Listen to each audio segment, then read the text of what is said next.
and he's a professor of an American university. Can you believe it? Yeah, like professor of economics and international relations. So, okay, let's welcome our friends. Hello, everybody. Welcome, everybody. Welcome. Okay, here we are. We want to go. Oh my God, this man, I thought it's coming to my mind again. Instead of me to concentrate, I wanted to say, even if the guy doesn't win, I'm going to partner with him. I'm going to partner with him. Let's do something together for Nigeria. Anyway,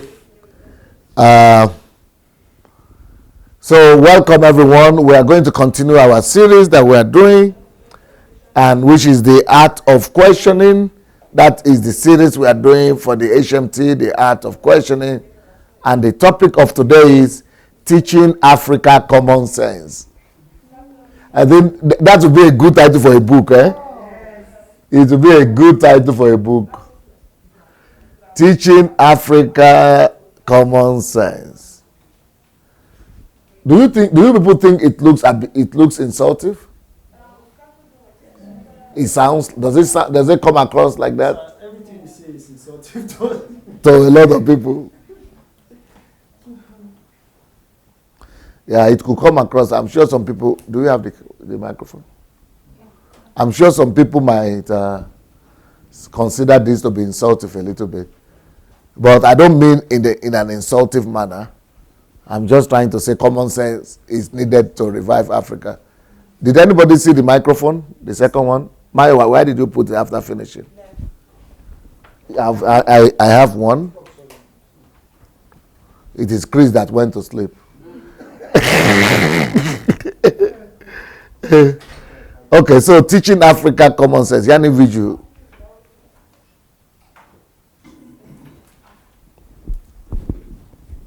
Teaching Africa common sense.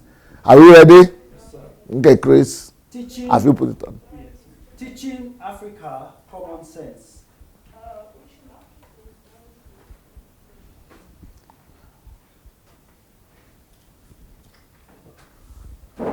Smart people do not always do things in a smart way. Sometimes smart people can do irrational things, like gambling away all their money on the stock market, or forgetting to take adequate clothing for a back country hike in the middle of very changeable weather. Yeah.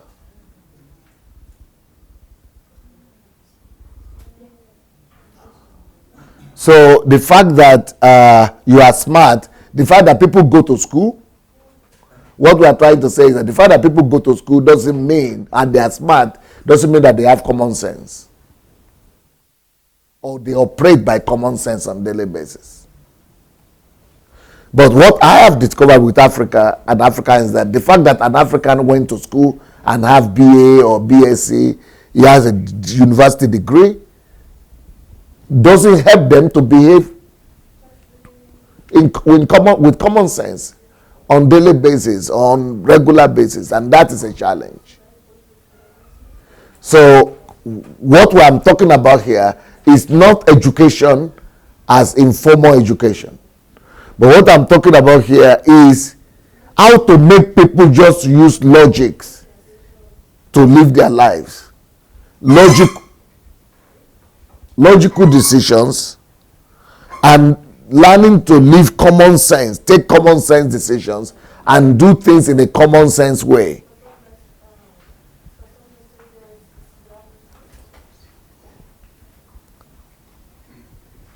A degree doesn't mean you are smart. Common sense does.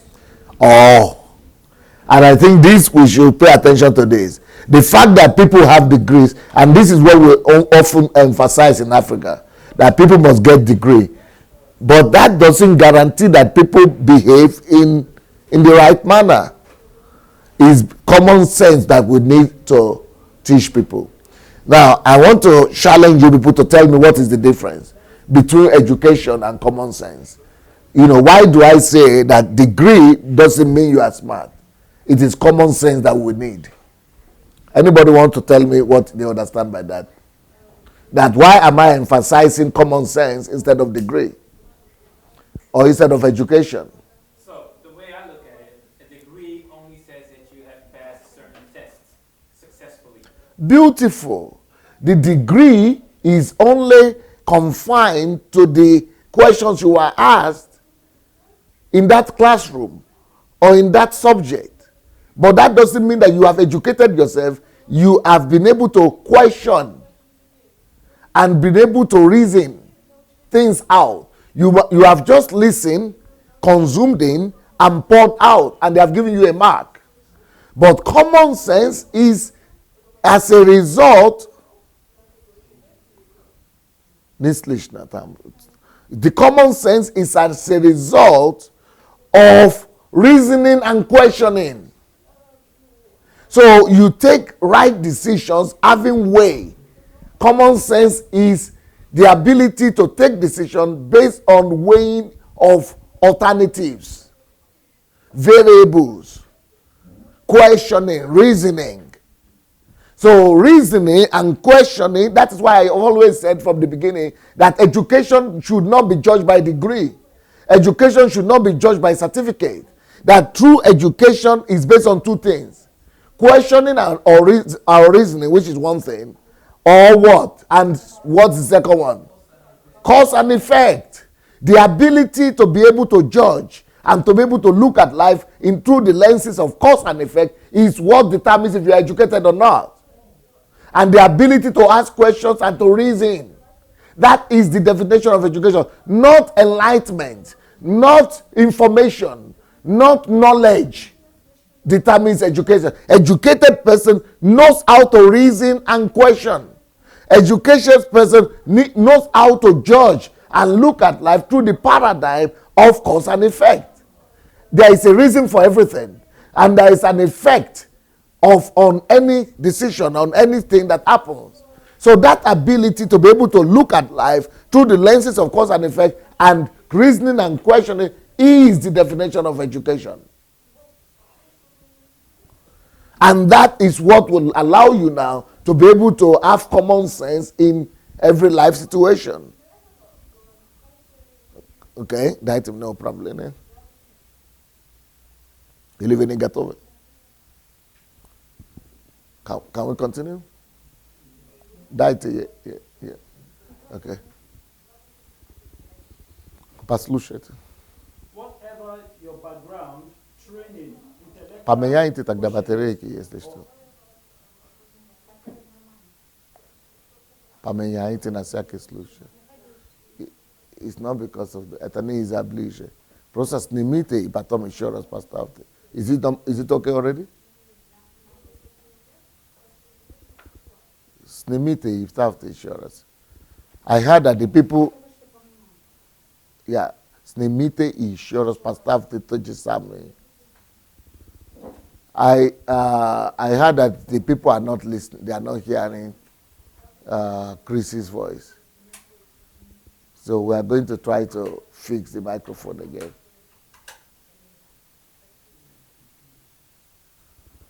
Okay, let's try now. Can you read that again? Whatever your background, training, intellectual quotient, or experience, common sense can be learned and applied in everyday situations. And while it may seem provocative, suggesting that smart people don't use common sense, this deliberate association is merely to highlight that everyone has lapses in common sense. Yeah. Dайте мне обратно. Ну не спите на меня.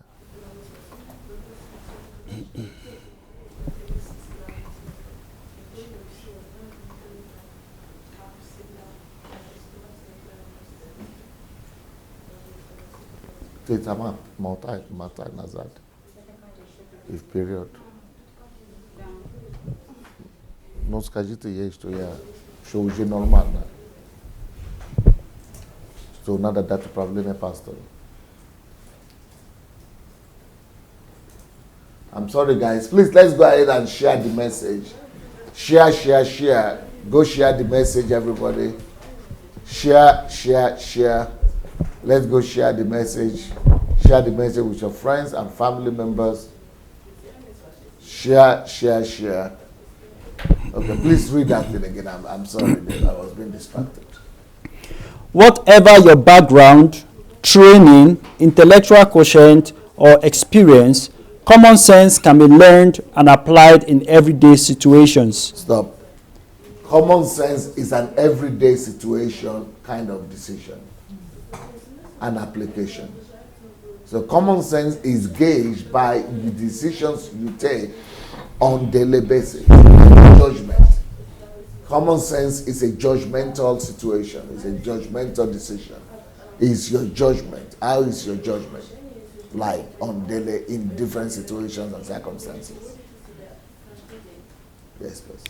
The more we are trained to think one way by our workplace, family, culture, the greater the chance that sometimes we allow sloppy or autopilot thinking to take the place of common sense. Okay, this is very important.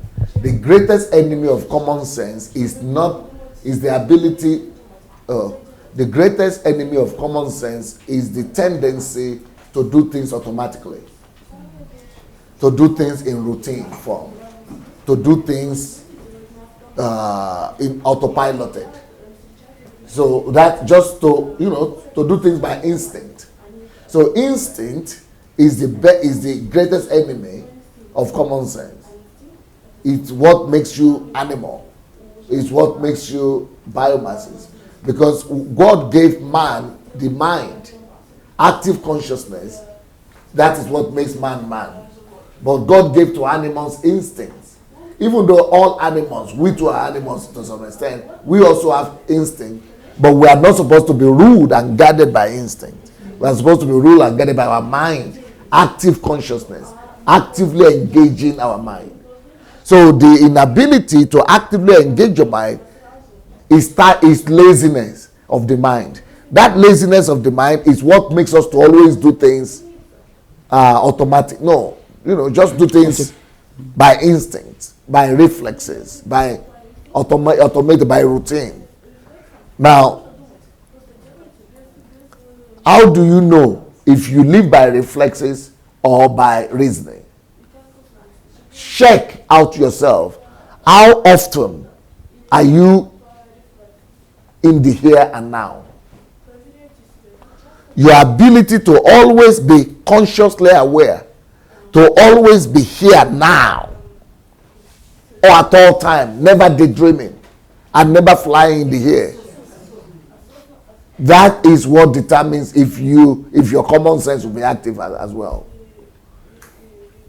But the more you are absent-minded, the more often you daydream, the more you do things right now, not thinking, just walking and doing things, but your mind is somewhere else, the more you are animalistic. And where is that book? That's why I wrote the book, How to Be in the Here and Now. Teaching you to live a conscious, active consciousness, to be in conscious mind, to live out of your consciousness. So that is your ability to be in the here and now. Your ability to be in the here and now is what determines how human you are.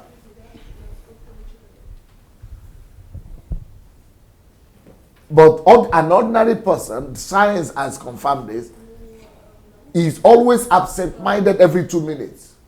Even when you are sitting here, you are already somewhere already. Even though you are looking at you, and I'm being deceived thinking that you are here. But you are actually already somewhere. So every average person, that is average person. That's why in this book you will see exercises that will train you. Like we did exercise today. You have exercise in this book that will train you to master your mind so that you can concentrate without blinking in your mind for 2 hours, 3 hours, 4 hours. You can overtake it. You can overcome that absent-mindedness. That is the act of, it's called the science of being in the here and now. And you've got to train yourself to do it. I started training myself in this science at 15 years old. When a teacher came and said, you know, I think it happened with all of you. A teacher was always coming, hey, why are you sleeping? Why are you absent? Why are you daydreaming? Stop daydreaming. Where are you? I was always thinking, so what is this daydreaming? So we asked the teacher, he explained to her what daydreaming is. Then I started fighting it since that day. I was 15 years old. So if you have noticed me, I'm always sharp, always alert, always at alert, or almost 100%. And that's because I had declared war against that since I was. So active consciousness, you know, I'm always engaged. Paul, you wanted to say something? Paul wanted to say something. Let's give her the microphone. Come this side.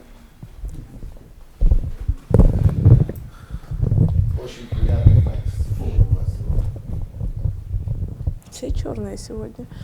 Все в черном сегодня.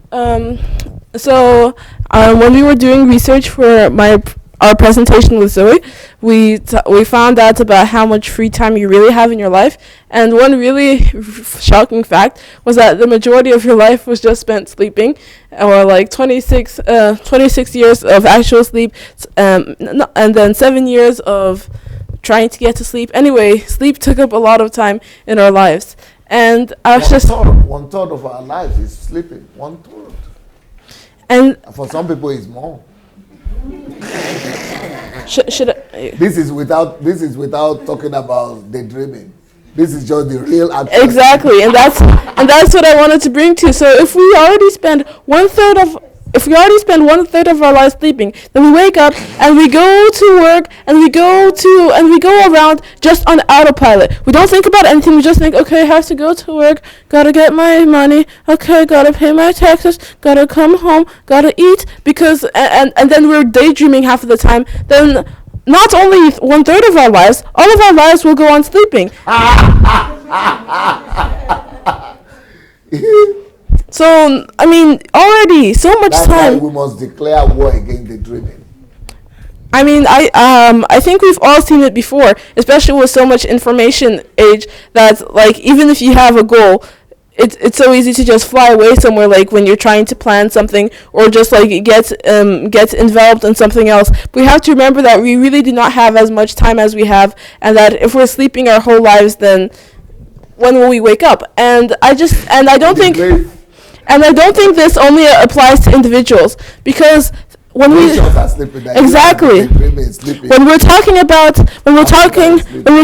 value systems, that takes working on yourself, that takes planning and being alert enough to identify your problems and work on them to have the right values. But if you don't even think about it, if you don't even acknowledge it, you're just daydreaming somewhere about, oh, God have mercy on us, then how will we get to the point where we can change our attitudes? Like, I've heard this about Ukraine too, that people want a better quality of life in their country, but they don't realize that with their own actions of, you know, not having any service in businesses, or having bad attitudes towards people that they don't know, they're sleeping. They don't know how they even act in the European countries that they want to be so much like. So they're just daydreaming. And just how I'm really glad that we're talking about this today, because that just gave me this revelation. One day I'm going to teach it how to develop a nation through active consciousness. One day I'll talk about that as maybe HMT one day. Okay. Thank you, Pro. So let's come back to the class. We come back to the note. Yep. Okay. Yeah, you can read it again. The more we are trained to think one way by our workplace, family, culture, the greater the chance that sometimes we allow sloppy or autopilot thinking to take the place of common sense. Yeah, so autopilot thinking, autopilot lifestyle is the problem. That is, absent-mindedness, daydreaming. You autopilot. You just do things, especially when you live in Western countries, like in Germany especially. That is autopilot. They write everything for you, instructions. They give you, they just make you, tell you everything to do. So what you need to do is just to follow the routine.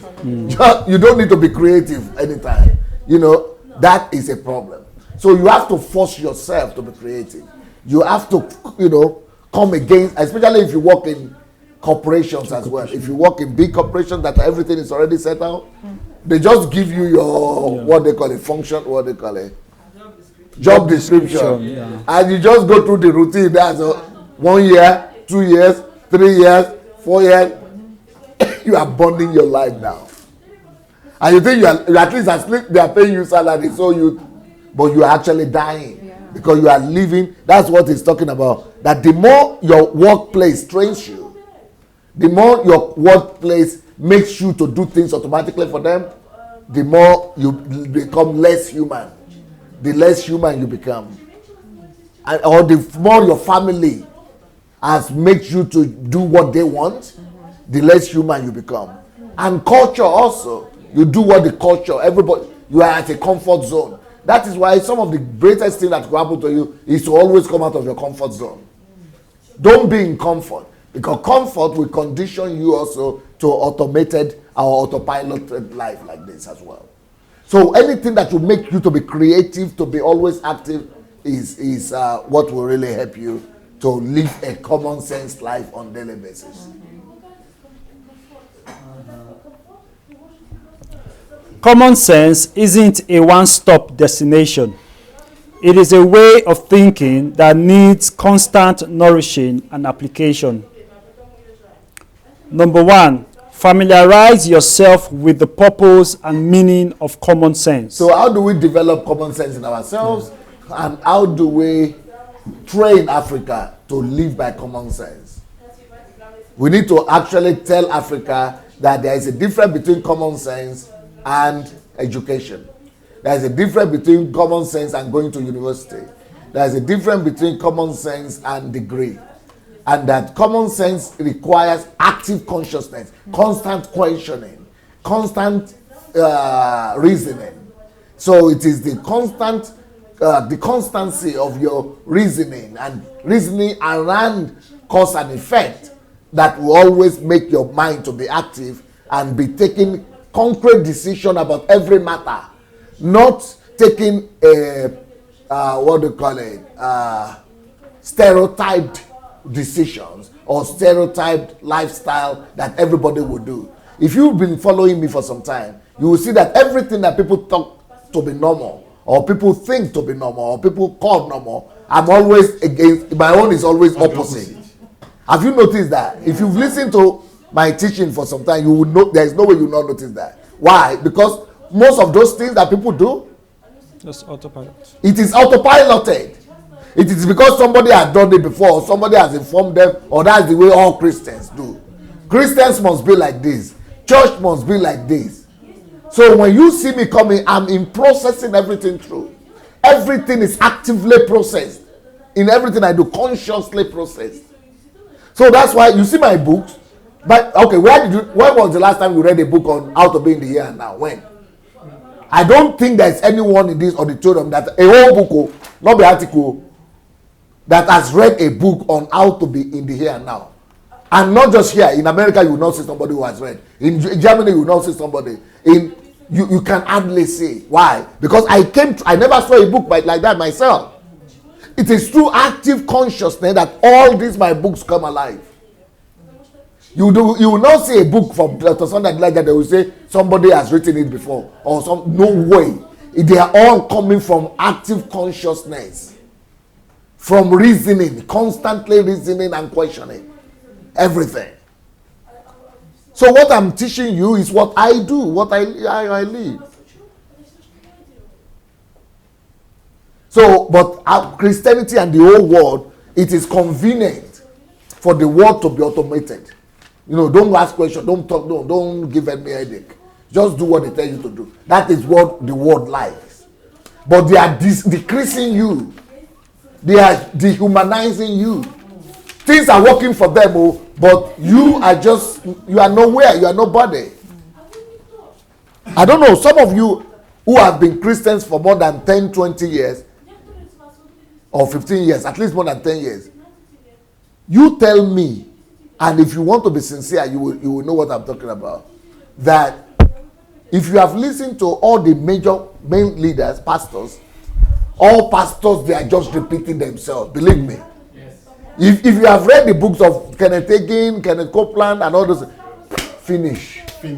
Nobody is saying anything. Everything is just mixing everything up and doing it in their own way, repeating the same thing. I will not say 100% all of them, but majority of pastors, all these charismatic pastors, all the things, and you are still going to that church. Why are you wasting your life like that? But not with Pastor Sunday. Any of my topic, even some people have never even heard of it, talk less or come across it. Pastors. So when I'm talking, they think I'm heretic or I'm coming from another world, because everything is with fresh relationship from God. And this is not talking about Africa. I'm talking about worldwide. Worldwide.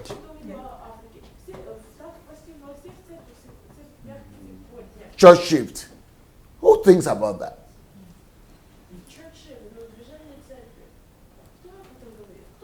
Kingdom driven life.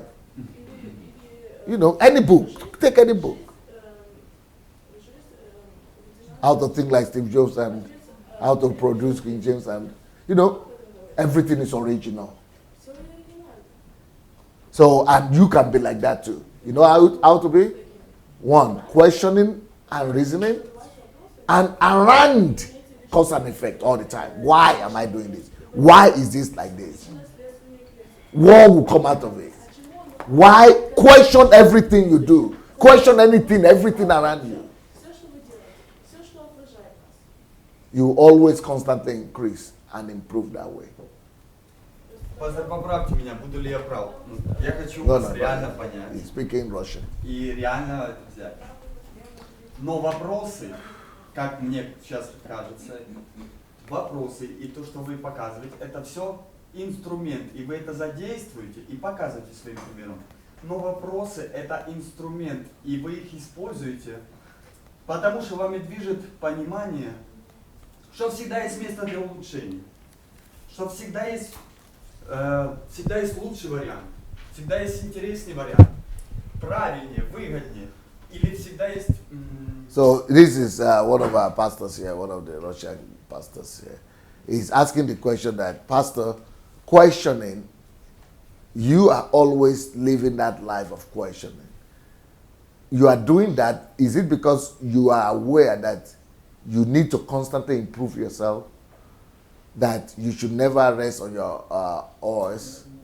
Or are you, is it that need to constantly improve yourself that is making you now to question everything?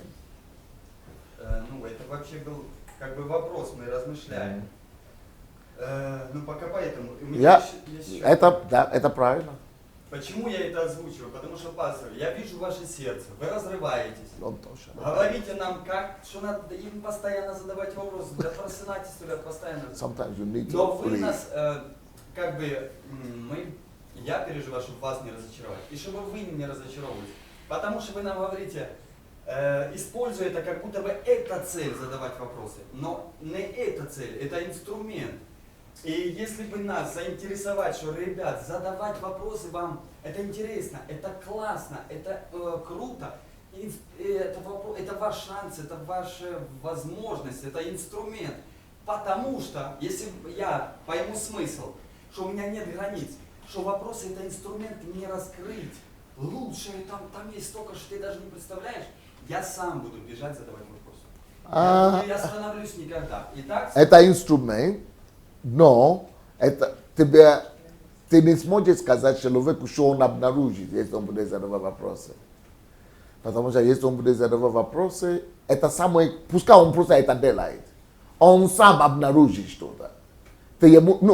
Пускай, не надо даже говорить, это инструмент или это цель. Ты просто начни задавать вопросы. Даже не надо тебе ничего говорить. Ты сам будет только, no. Открывать. He's saying that, so do we need to be telling people that questioning will lead you to greatness, or maybe you become an achiever, you become this? I said, just teach them to question. Once he begin to question everything himself, what he will discover, I cannot guarantee you what you will discover. But the fact that you will discover something, it's 100%. But if you could learn to question everything, that question, that lifestyle itself, вот можно сказать, что это задавая вопрос, это даже больше не стрессовый инструмент, а это должно быть, Нет, это должен быть как бы образ жизни. Пускай это будет образ жизни. Вот. То же самое, что сердце бьется, да?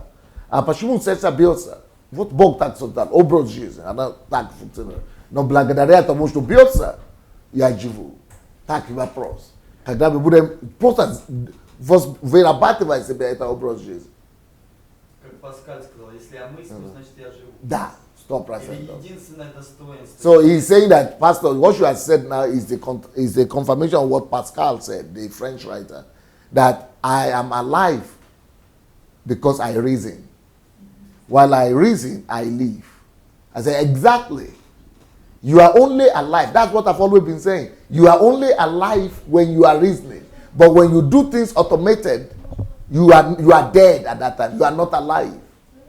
You live. You are only, okay, let's say we have 24 hours in a day. And out of that 24 hours, you didn't sleep. You are just alive. But you are actually alive only the moment when you are actually thinking, reasoning. И это одна тема. Второе, не могу не поделиться с вами, знаю, что вы это цените. Недавно мне попалась одна книга, я задавался вопросом, как более эффективно учиться, и есть ли способы. Я слышал кое-какие от вас, интересно было мнение других экспертов. И мне попалась одна старого издания советской книги, одного ученого, психолога, занимавшегося или подготовившим такое издание для студентов и учеников старших классов Советского Союза, для их эффективной учебы. Какие есть варианты эффективнее учиться? И он проводил исследования, почему вот ребята отвлекаются, или мы отвлекаемся, улетаем. И действительно, сначала рассматривалось это как животный инстинкт, как вот отсутствие концентрации, и многих списывали, там в другие школы отправляли, представьте, он слабый, у него и когнитивные функции, это есть такие специализированные интернаты для слабоумных. Ты что? Вы что? Добрый день, это полно. Ужас.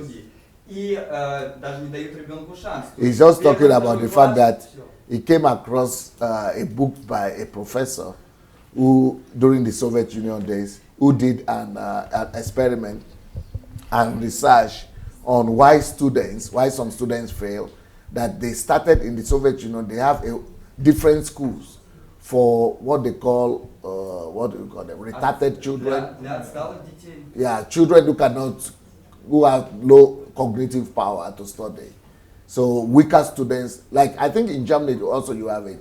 Schools for excellent ones and for the average ones. That's what I said. And he's saying that, but that kills some people because everybody has the potential, but once you that's the easy way to do it. So this one, like for example, if I had been in those societies, they would have put me in the, but they don't know that I could still come up, Да, но что он, какую мысль он там доказывал в этом учебнике?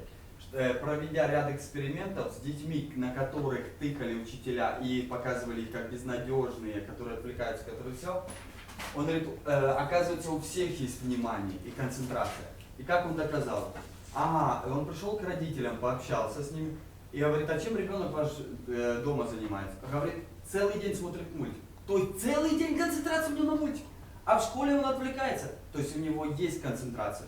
Оказывается, это вопрос области интересов, управления и умения делать одну тему интересной, другую слабее интерес. Это вопрос ценности, оказывается. Потому что многие могут So he's repeating the same thing that we spoke about yesterday or 2 days ago, that what is the difference is that because the man did experiment and discovered that some of those people that they sent to those lower schools, that he did experiment, he went to those families, that they had intelligence and they had concentration and cognitive power too, all of them, but they had different interests. So, for example, some of them it is in football or soccer, they have that. Some of them it is in watching movies that they have that. Some of them is in playing with some instruments that they have that. But in the classes, because they cannot concentrate, because it's not the method of their own that gets their own interest. So they just remove them and say, no, they are not capable. And you remember I told you that is what my challenge was in school. And that Professor Chris Imafidon, that is exactly what he says as well. То есть кто-то может ссориться, и поэтому это не совсем уровень биомассы, это скорее вы нам показываете многогранность, потому что раньше существовал шаблон, и так у многих людей самооценка о себе, что я человек, а у человека, как известно, и это как-то вмонтировано, ну, я так понимаю, с обществом, что мы узконаправленные, ну, ты не можешь быть многогранным, вы несете нам послание, что ты многогранен. И поэтому с вами интересно, и мы уже практикуем ту же самую силу концентрации, которую мы неосознанно применяли. Как раз мы говорили об этом 2 дня или 3 дня назад здесь. Когда, ну, я не знаю, ты был когда мы говорили о профессор Крис Имафидон, это его канал. Он выпускает в Англии гениальные детей, больше всего. И его детей заканчивал школу в 6 лет, 7 лет, 8 лет, 11, no, 9 лет. В 6, 7, 8, 9. И заканчивал университет в 11-12 лет. И выступал больше всех. Эти дети, которые списали, а он просто находит их области интереса их. Мы как раз за тему считали на эту тему. Одна сторона это область интереса, но что я тоже раньше так считал и думал, что я безнадежный, пока не встретился с вами. И на сегодняшний день я раньше считал, что я вообще никакой не технический. Но вы показали концентрация, все возможно, только попробуй, задавай вопрос, начни просто терпеливо как бы учиться. И у меня начало получаться, я уже несколько технических профессий освоил. Не мастерский, не супер уровня, но могу выполнять задачи, могу выполнять работу. И к чему я вел? Что может быть биомасса не совсем подходит, может быть наш инстинкт, что животное, режим животного не совсем корректно. Так как у тебя есть концентрация, только она неосознанна, ты ее обнаружь, брат, поставь себе на службу, применяй в других сферах. Она есть. И там ты интересный, там ты можешь пересказывать, там ты все нюансы замечаешь свои. Да, но все равно надо ему объяснить, что когда ты отключаешься, это все равно животный режим. Это факт, никуда не денется. Он не отключается, он переключается на то, только автоматически. Да, но все отключаются. Даже ты сидишь сейчас и смотришь на меня глазами, а в это время думаешь о чем-то другое, ты отключился. То есть, это же факт. То есть, поэтому это то, что есть у всех людей. Это у всех людей. Но когда есть активное осознание, это даже когда ты переключаешься в том, что тебе интересно, это ты все равно должен включиться. А когда ты не включаешься, это все равно животный инстинкт в это время. So anyway, what he was saying is that when he came to the church, he was also told that he doesn't know anything, he will never become anybody, and that until he started listening to me, that it is when he started listening to me, that now he has several specialties, and they are scientific or technical specialties. But this is because he started listening to challenging messages. That it's not just the shablon. I mean the Sharpness. no. What do you call it? When I say don't call people stigmatize. Okay, Yeah, stigmatization. don't labeling.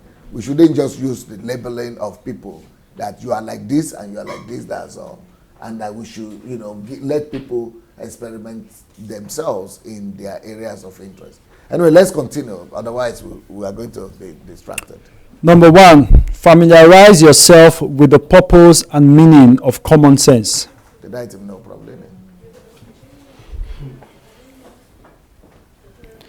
According to Merriam-Webster Dictionary, common sense is about exercising sound and prudent judgment based on a simple perception of the situation or facts. Sound and prudent judgment.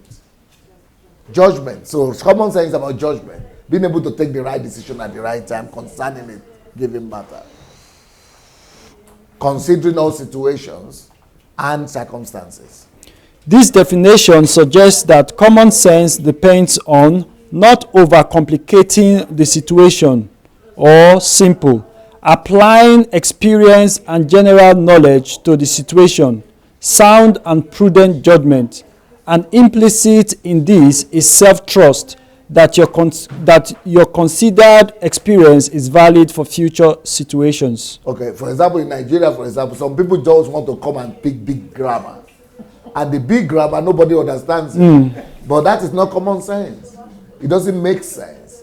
You don't. If you want to communicate to people, you have to speak to them simple in a way that they will understand you. But when you overcomplicate things, even though you are smart, you just want to prove to people that you are smart, you are intelligent, you are educated. You know, that is not common sense. If I had been in Nigeria, I'd be preaching sometimes in preaching. But everybody in Nigeria want to speak. But unfortunately, I don't speak Pidgin so much. Well, I would have been doing that or speak Yoruba. Why? Because common sense means the aim is to connect, and communicate. But if you want to just show grammar and how big grammar you can speak, that is not common sense. It's overcomplicating things.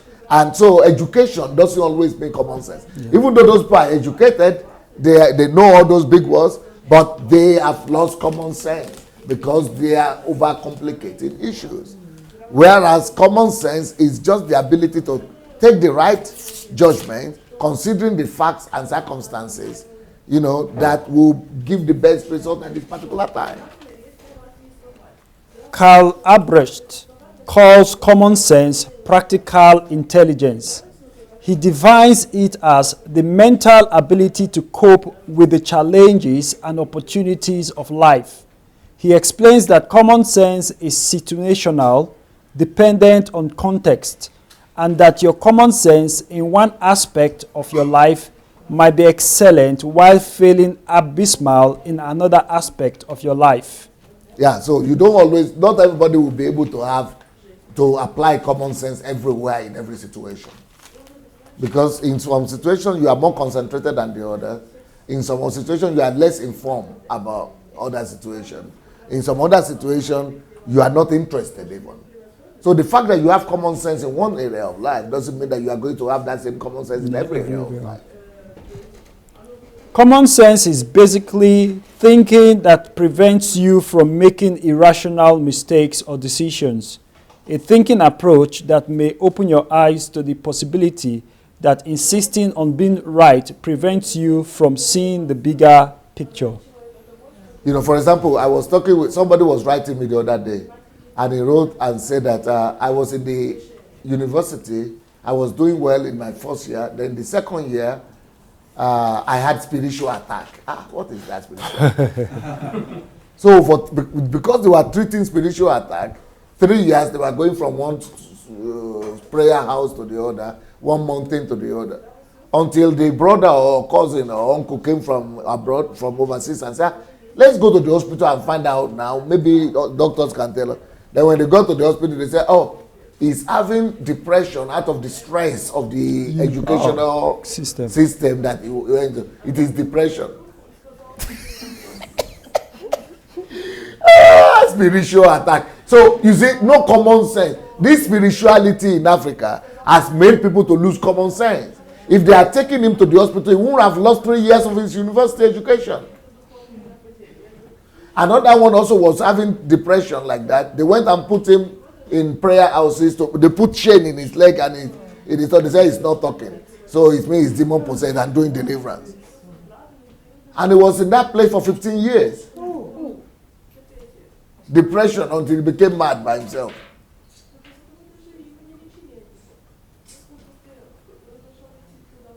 Praying. So there are some things that common sense will fix in Africa. The teacher or your pastor is telling you have to come to church every day because you don't know when God will come with your miracle that you need. Because if you miss one service, he might not be there that day. So, or they are telling you, the more you come to church every Sunday or 3 times a week, or every week, every day of the week, the more you show to God that you are faithful. so God will now send you miracle. And you are not working. You are not researching. You are not doing common sense. So I personally believe we need to teach Africa common sense. And especially when it comes to preachers and churches. Churches and preachers have destroyed common sense. For example, somebody was I was teaching, I was writing articles those days that but Jonathan, we didn't need him. He was, and I was giving argument. They say, you are not spiritual, it is carnal. What? I'm giving you fact. You are saying it's not spiritual. Why do you need spiritual? You want to elect a president. You are saying you are not spiritual. Is it God that told you? I say it's not God. I'm just reasoning. No, you are carnal. Is it not president you want to shoot? So a lot of things in Nigeria. So then in some churches in Africa now, they are announcing that don't listen to Sunday Adelaja. Is secular knowledge that is teaching. No, some people are writing me to tell me that he is giving secular knowledge. It's not spiritual. It's not scriptural. So when I say you should think, it's not scriptural.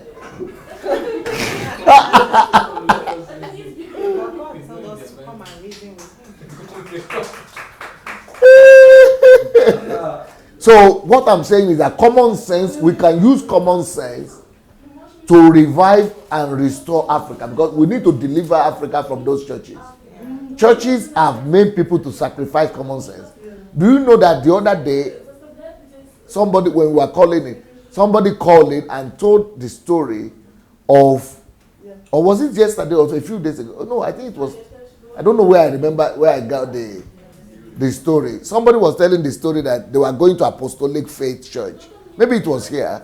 And that the daughter died. One daughter died. You said it.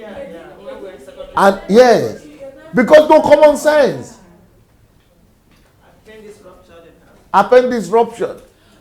Because they said they are taking the girl to the hospital, but the father went and took the girl from the hospital and said, it is spiritual. So it was appendix, it was appendicitis. They took her back home, they were praying. They took her away from the hospital, from the operation table, because they have to pray.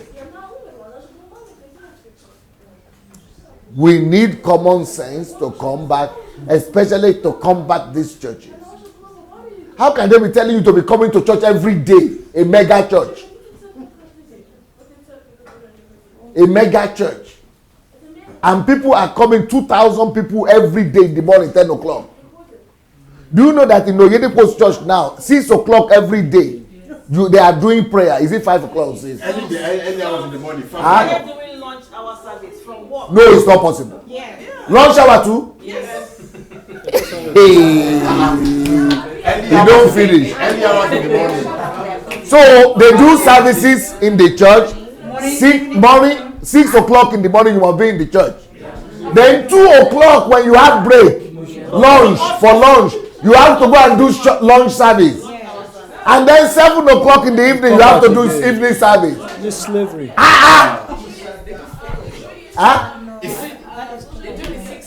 The 6 o'clock in the morning. They do the 6 o'clock in the morning, and if there's any program going on in the week, then they will do a 12 o'clock to 1 o'clock. Then in the evening at 4 p.m., the staff will have to meet for another 1 hour to pray. And there's another thing that has been a bother to me, is that during a Sunday service, we would have had all of the services, and then after the church service, they take advantage of the of Sunday service. Yeah, so the church meetings after the Sunday services, we have to go into those meetings and start praise and worship all over again, give testimonies and pray, and somebody will come and give a word, and and then the meeting would start, and then when we finish that meeting again, we would pray and close. Isn't that stressful? Yeah, winners. Yeah. 9, 10. Yeah. Winners. It's Yeah. bad. That has been a Did you know each other there? No, No, he was Yeah, in but- Middlesex. it was bad. It I was know really our bad. husband. Very active man. What would you say? Is it true? Yeah, it's true. No, don't leave her alone.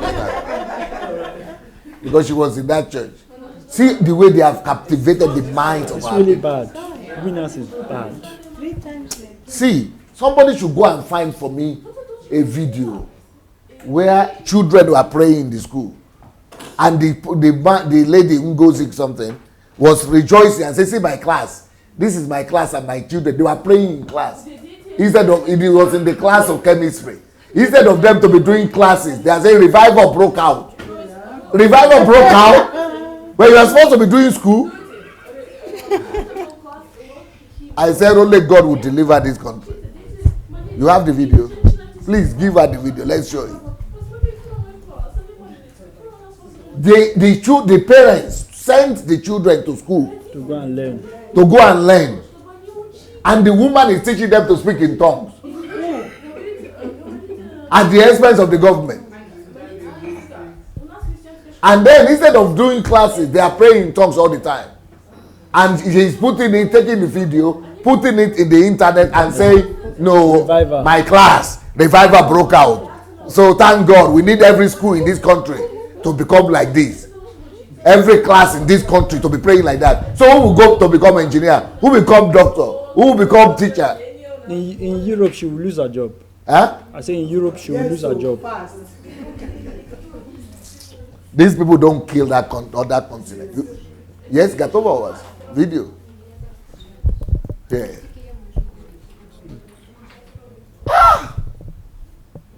We need, so now let me ask you that question again. How can common sense help develop Africa? Or you still not getting it? That common sense is, we need to teach this everywhere. To church, to school, to children, to women, to parents, to that use common sense. Don't just follow these people because they are your parents or they are your this and that. We need to teach our people common sense. Nobody wants to talk about it. Okay. Then let's see the video. I'm going to show you the video.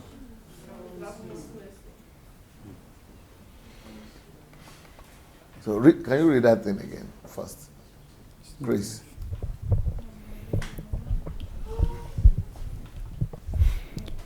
Common sense is basically thinking that prevents you from making irrational mistakes or decisions. A thinking approach that may open your eyes to the possibility that insisting on being right prevents you from seeing the bigger picture. Parents, Paul, what will you have to say about this thing we're talking about? Let's hear Paul. She might have something to say.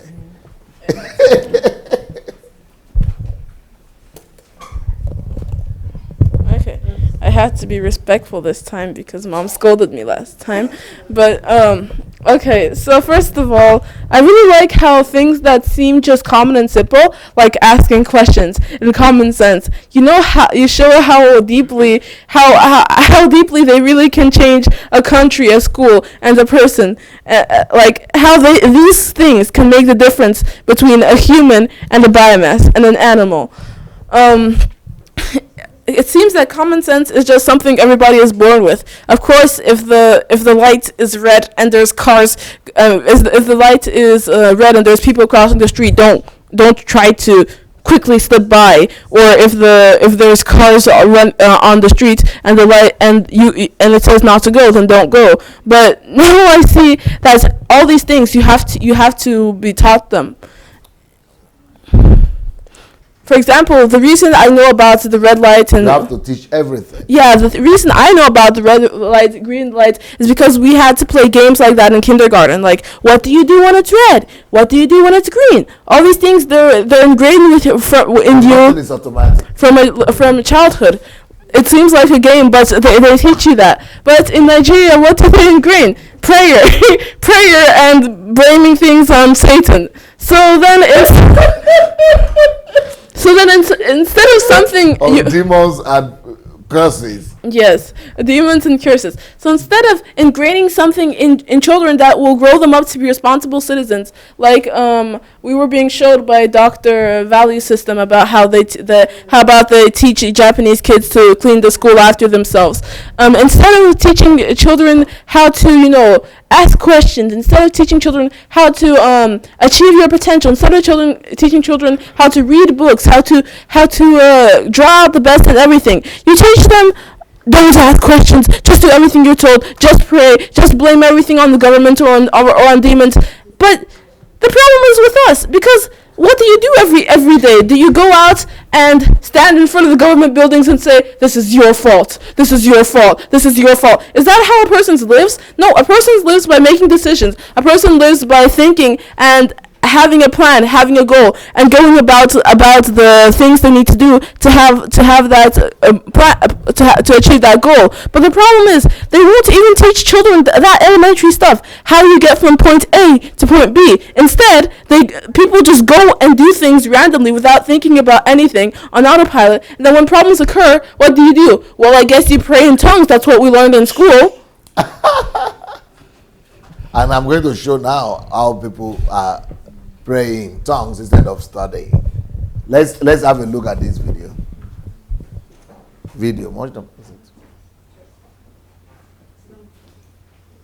His book is a book.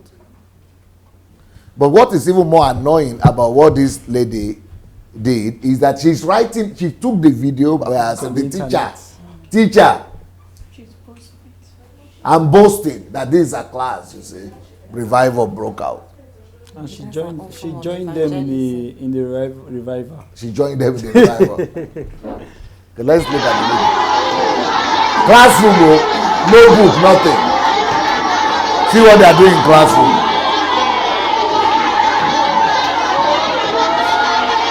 See what they are doing in classroom. See what they are doing in classroom. No studies, no education. They are crying, sweating and crying. Nigeria. What do they even know about crying? You are brainwashing people right in school. So what is church meant for them? If this is school, so what is church? It doesn't like common sense. See books is abandoned. But what is even more interesting about this thing, let me tell you. What is more even frustrating and annoying is that there were about 2,000 comments under this thing on Facebook. And all of them were saying, hallelujah, yes, hallelujah. Hallelujah. We need more teachers like this and more schools like this.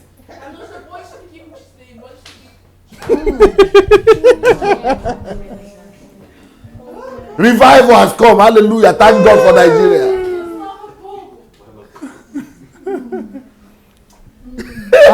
And the funniest thing is that a lot of pastors will not even see anything wrong with this. This is a testimony in Nigeria. Testimony. That's what she was doing now. She was putting it there as testimony. They don't finish our mind. I can't believe that people are proud of this. This is actually very, very something to be ashamed of, because this is actually going against Jesus' teaching, who says that when you pray you should go go in your secret, lock the room. This is a school. This is meant to teach people knowledge, and these are young children. So this is what they grew up with. No, they will grow up. You know what is going in their mind? They will think this is the norm. They will think it's spirituality that develops a country. And that's why the pastors and the president will be gathering pastors in the stadium to pray for the economy to grow. Instead of going to work.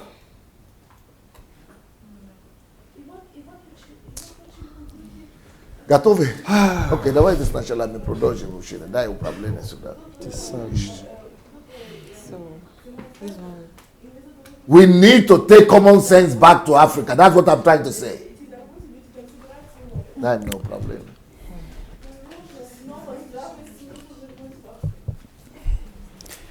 Where is common sense? Look at the guy. Are you seeing him sitting down? Huh? Sitting down on the tree And cutting and take the saw the other side. and he's cutting the thing. Is that common sense? But this happens every day.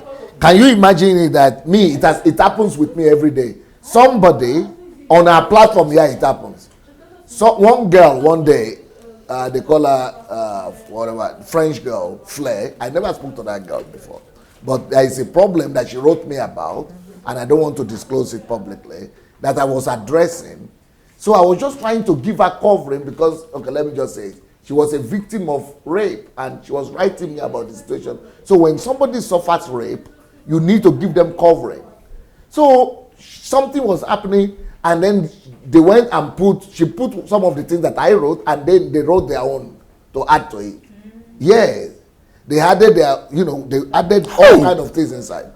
So, and then put it outside, and people started commenting and going to believe those things. Now, I'm thinking, I came on the platform, I was telling them, so, look, what is your problem? I'm coming here, giving you knowledge truth for free. Who are you to me? You are nobody to me. I don't even know you. So you are now saying, okay, somebody called me, did you say it or not? Did you? Yes. Well, I said, what's the problem? If you don't like it, go away. You see, you are depending on me. You came here because you came to learn from me. So you had something somewhere, you are coming to query me. Are you the one feeding me? I am the one feeding you. What they are doing, they say, okay, I got annoyed. Maybe he's not holy. Are you holy yourself? Who is holy? Okay, you know what they are doing that way? They went to everybody, they are going there to comment. You are being fed here. Yeah. You are being given life here, enlightenment here, truth here, which you will never get anywhere else. You are sitting on the branch, and you are cutting off your own branch because I want to know, is it true or not? What's your problem? Hey, Chineke. I said, okay, if you are a member of my church, you could say, okay, I've been paying my tithe here, I've been committed to this house, I have been coming to this, I've been doing this, you are investing something. So because I've invested something, I brought my tithe and offering, I've brought my trust, all that, I have the right to know. I've invested myself here. But here is the opposite. I am the only one investing in you. Mm-hmm. What do you are cutting this happens every day. Okay, for example, somebody said, pray for me, I need a job. I've not been working for 1 year. So what happened? My boss told me to go and do something, and he said it in a rude way. And because he said it in a rude way, I would not tolerate that. So he said, if I would not do it, then I should go. So he fired me. I said, what happened? Because he was rude to me, so I spoke to him back. I said, and it's your boss. So 1 year now, you have not been getting salary. Why couldn't you, if this man is the one that is sustaining you, is the one that is paying you salary, and he is rude to you, you better say, okay, thank you for that rudeness. You want more? This is common sense. You say you got annoyed. And now you are begging me to come and pray for you. I don't think that prayer God is going to answer it. Go and apologize before that man. He doesn't have the right to be rude at me. I said, well, if he doesn't have the right, maybe you will go and be employing him. When you employ him, he will not have the right. But right now that he's the one employing you, you need to know where you are. Know that I don't like. It's just like this guy that is sitting there now. He will say, I'm not comfortable the way I'm sitting. Yeah, you might not be comfortable, but if you cut that thing off, I'm not sure it's going to give you more comfort. You might not be comfortable. A lot of things you might not like about that tree or about that branch. But if you cut it off, you are a goner. If you cut that thing, you are a goner. So you must think. You know that you are falling. There is no, this is your source of sustenance. Cutting his own branch.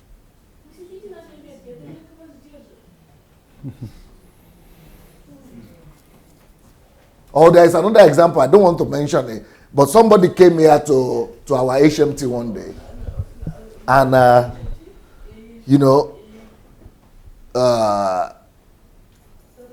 we decided to pay for the person's, the person didn't have enough money. So because the person is on the platform, I just told our people that I will pay for the rest of his. Just take whatever the person has, the amount the person has. Just take the money. The rest I will pay. So the next time the person wanted to come again, he wanted the same amount as the last time. So the office told her that, okay, who will pay the rest of it, like from last time Pastor paid. So he wrote to me, he said, I paid this amount last time, so why are they not allowing me to pay the same amount now? So I said, okay, no problem. If that is how much you have, I paid for the other one last time. I will pay also if you want. He said, well, I didn't know that you paid. Because why didn't you tell me you paid the last time? And so because you don't need to pay for me. I don't need you to pay for me. You don't need to pay because I didn't know. If I had known that you paid, I won't have no. Okay, I said okay. So I shouldn't pay. Thank God that at least I will keep my money in my own pocket. So I will not come. It means so I will not come. I said okay. Am I the one losing? Now you cannot come. And I said, I will pay again. He said, no, I didn't know that you are paid. They would have told me. And then 2 months later, the person is writing me and say, I need your help. I said, no, you don't need my help. No. I said, no. I am not sure you need that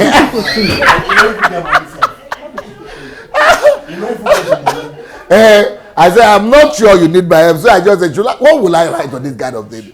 I just said, I will not reply, Jerry. Then the person wrote another 1 month and said, Pastor, I wrote you the letter. You didn't please. It doesn't mean you are. I said, So come on. I don't know. You understand what I mean? If somebody is sustaining you, use common sense. This tree here that you are seeing is sustaining this person. Even if there is a bird on the air that is poo-pooing on your head, you have to endure that poo-poo because you cannot cut off that thing. If you cut it off, you are a goner. I don't know if you say, but in this tree here, this branch is a bird is poo-poo on my head, so I'm going to cut it off. Then you are going to the sea. You are going to the abysmal. I don't know what you are getting what I'm saying. Yes, sir. Common sense. It. Use common sense. Common sense. Okay, let's continue. Where is common sense? Common sense can also serve the purpose of removing you from being hidebound to rules, theories, ideas, and guidelines that will hamper or stifle the best decision in a particular situation. In other words, just because something says so, or just because it has always been done that way, is not a reason to abandon common sense about present needs and changed circumstances. So, cast away from you all the transgressions which you have committed, and get yourselves a new heart and a new spirit. For why should you die, O house of Israel? For I have no pleasure in the death of one who dies, says the Lord God. Therefore, turn and live. Ezekiel chapter 18, 31 to 32.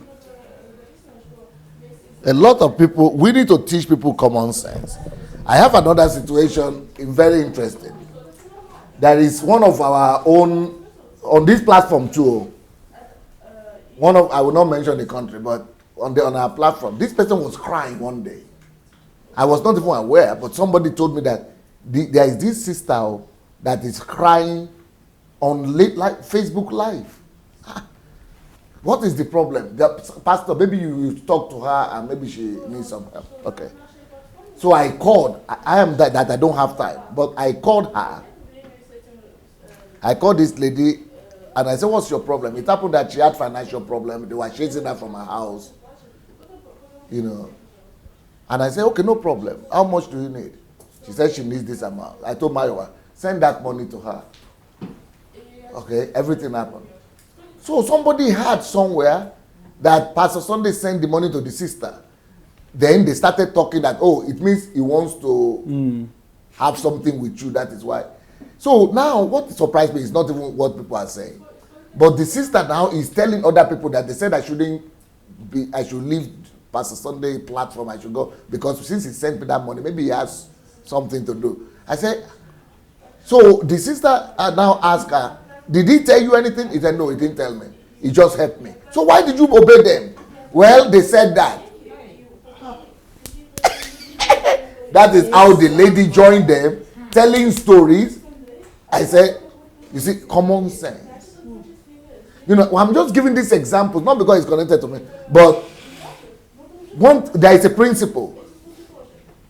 Where you are eating from, in Russian language, they said the chair you are sitting on, don't cut the leg. You don't do that. It doesn't show common sense. So this guy went and joined the people who are selling the rumor. But they said he's dating. We want to date you. But you, are you not the one they are talking about? What happened between? He said nothing. He just asked me for help, and I sent somebody sent me money. So why are you not joining them to? And he couldn't even defend. You could instead of wouldn't you even defend? She couldn't even stand her ground and say, "Look, this is what happened. I was in need. I cried out. Somebody told him, and he helped me, and that's it." He said, "Oh no, but they have some other stories that they told. They have other stories that confirm. So maybe I don't know. So I just believe them." So something similar. I think something similar happened to me that same period. Somebody on the platform that have been listening to you just sent me. This all happened to people on the platform. Just sent me a long kind of write-up that have you heard what they said about Dr. Sunday? Let us pray for him.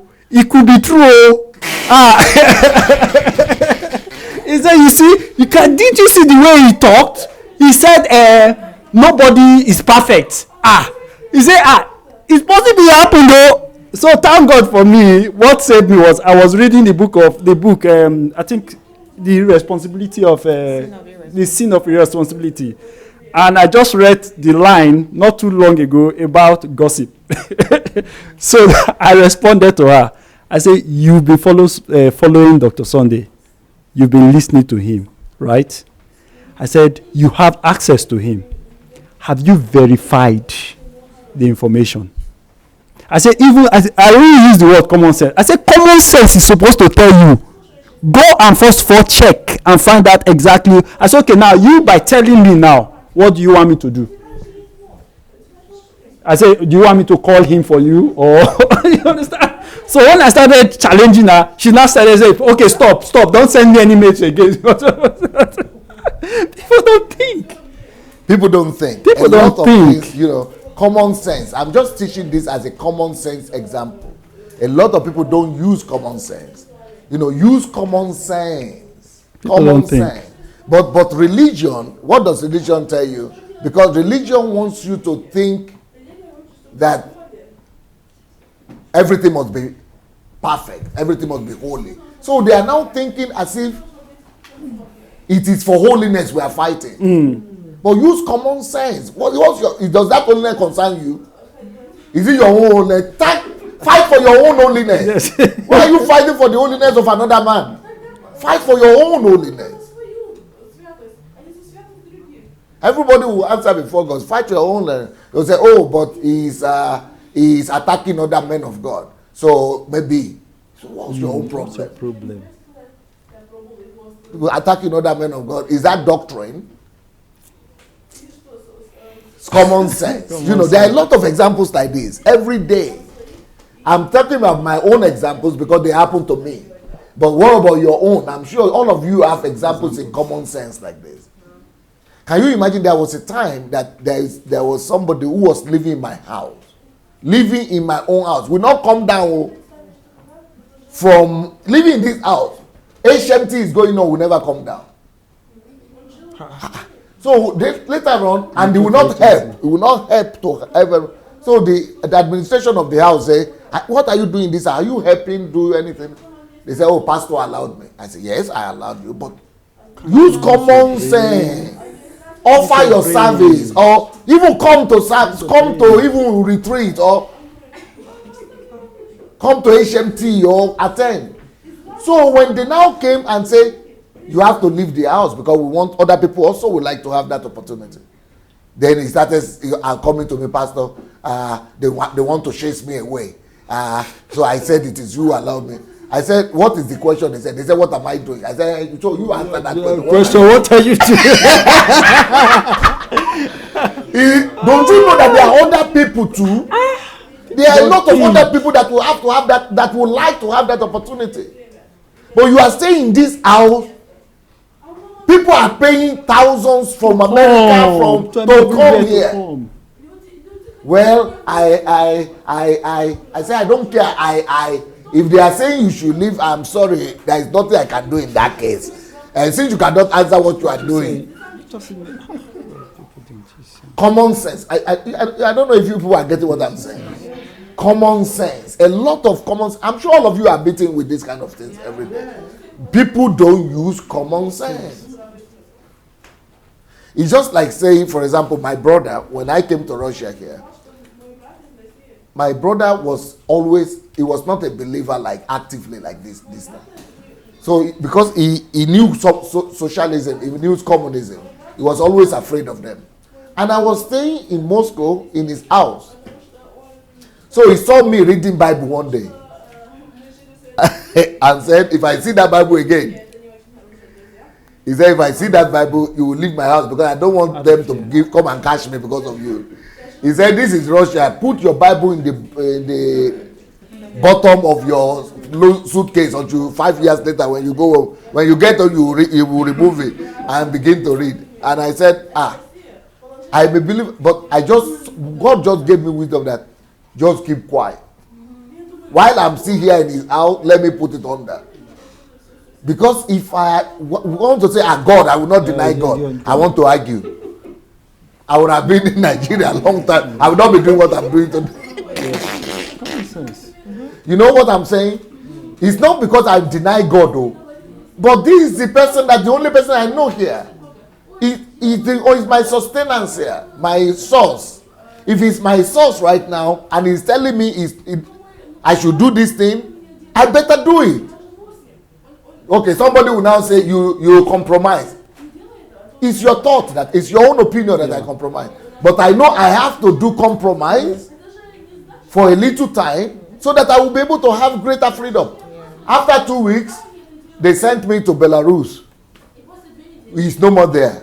I got my Bible on my own and started reading my own. So, but if I had wanted to fight with him, it would have been the end of everything. And so that's the problem we have in a lot of organizations back home in Nigeria, where you see people bring in their religious practices into the office.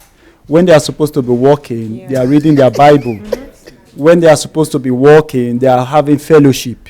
When they are supposed to be working, and when you ask them, they'll tell you, can't you see that I was reading my Bible? Or can't you see some weird practices?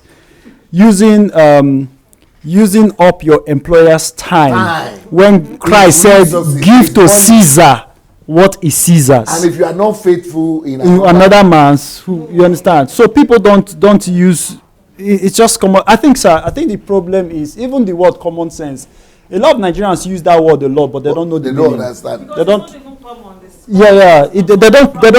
They don't know the meaning of what common sense is. So it's a very pitiable solution. I had an experience. Even Pastor Doris was aware of it.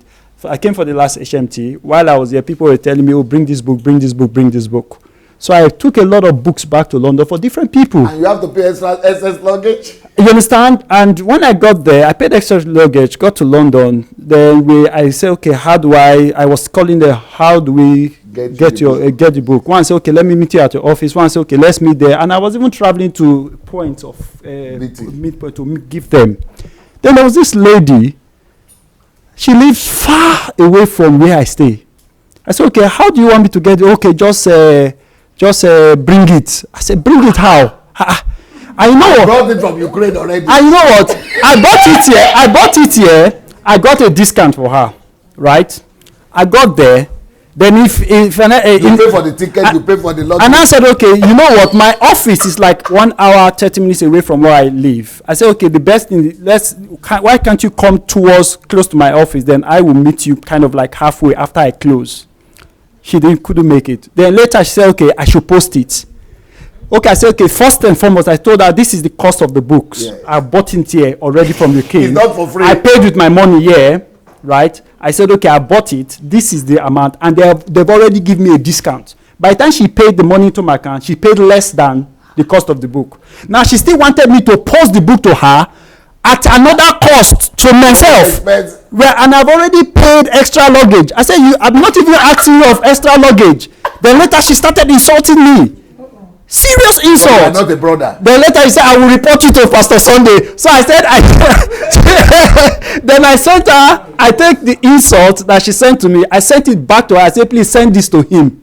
That this is what I wrote. No, send this to him and say, use this to report me to him. I said, people don't reason. Then eventually I said, okay, if you can't send me, just return my money. But I said, oh, thank you very much. I just refunded that money back to her. I can keep the book for myself.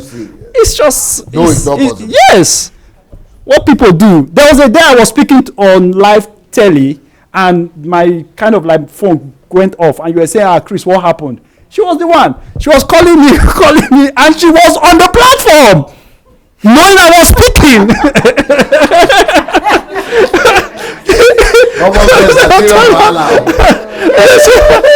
And it was serious. Common sense like, serious problem, This common sense thing, that serious thing. No. Okay, what's the something? I just want to add to what he said. He just said now. A whole lot of funny things happening. There's this guy that bought a car from my husband for over 12 years. Because he's so kind, he can even give you without even collecting. And so they are taking him for granted. So the guy paid as he wanted, and the one he didn't want to pay, he left it. So that was last month. He sent message through WhatsApp. We don't know that. We didn't even know that it was his WhatsApp. He now said, it's me, Chibozo. Asking my husband, can I see you? Okay. My husband told me. He said, can I see you? So I was, I'm always thinking people are having problem because of the way I respond to their problem. We were busy. I said, why don't you ask him to call you, or you call him and find out what is that? What is it? Is it what him seeing you? He can say it on the phone. My husband now said, can you come and see me where I am? Because we thought it was an urgent thing we need to respond. He said, I can't make it. I said, you're the one that you called, and you want this man bigger than you, your elder brother, somebody that to come and meet you where you are. It's not convenient for him. That's not the one who needs you. That's what I said. I told him, is he crazy? I said, please tell him to tell you what he wants and drop your phone. Let him use his own phone to call you. You understand? I said, what is it? He now called back. He wanted to borrow money, and we will still go and drive and go and borrow the money. I said, he's not serious. And I asked him, is it the way you believe? Come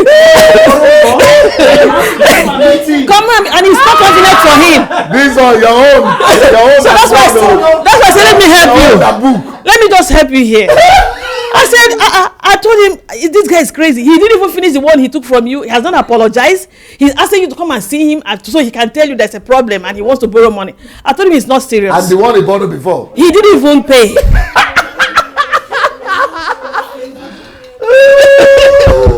So these are the kind of things we see. Many of them. Chineke. Common sense is not common though. Common sense is not common at all.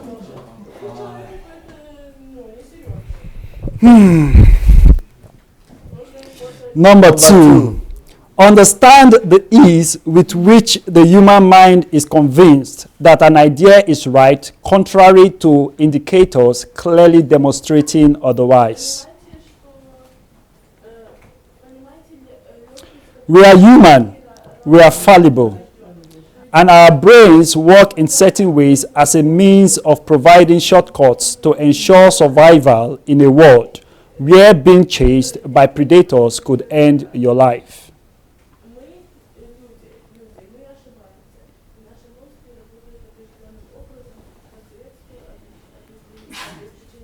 Look, are you people seeing the photograph?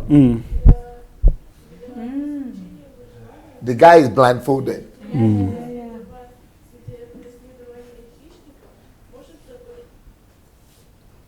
That is why we have common sense, instinct. Some of the things our amazing mind is capable of doing to override common sense include: number one, maintaining our own sense of reality out of proportion with identifiable reality. That's what we are saying. Yeah.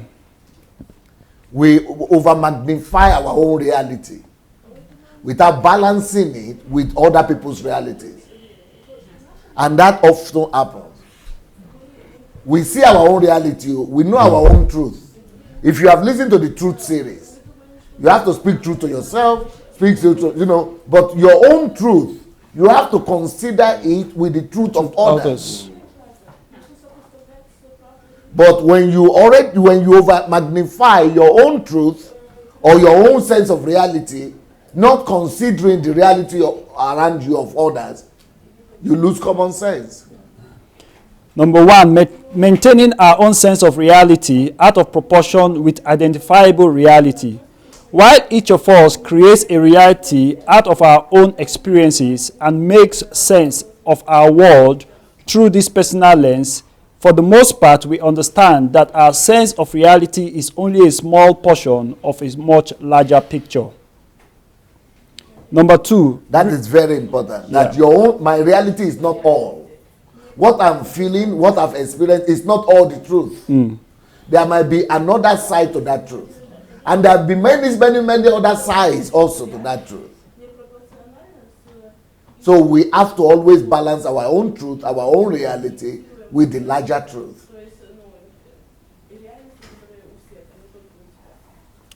Number two, reflex or associative thinking.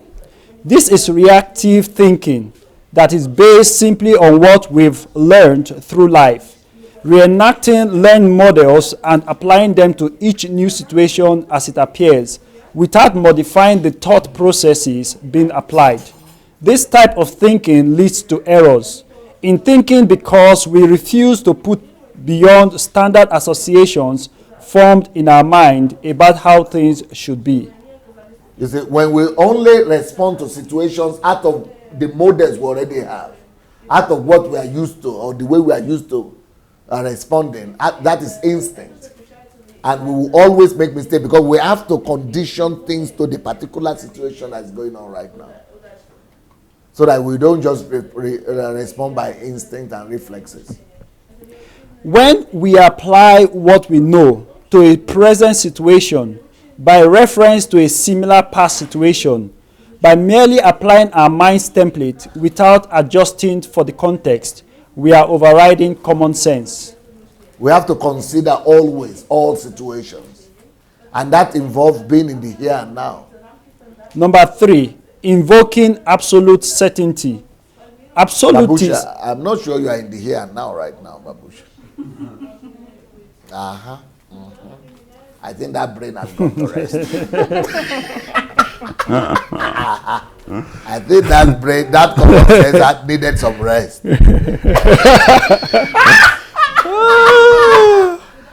You're very important.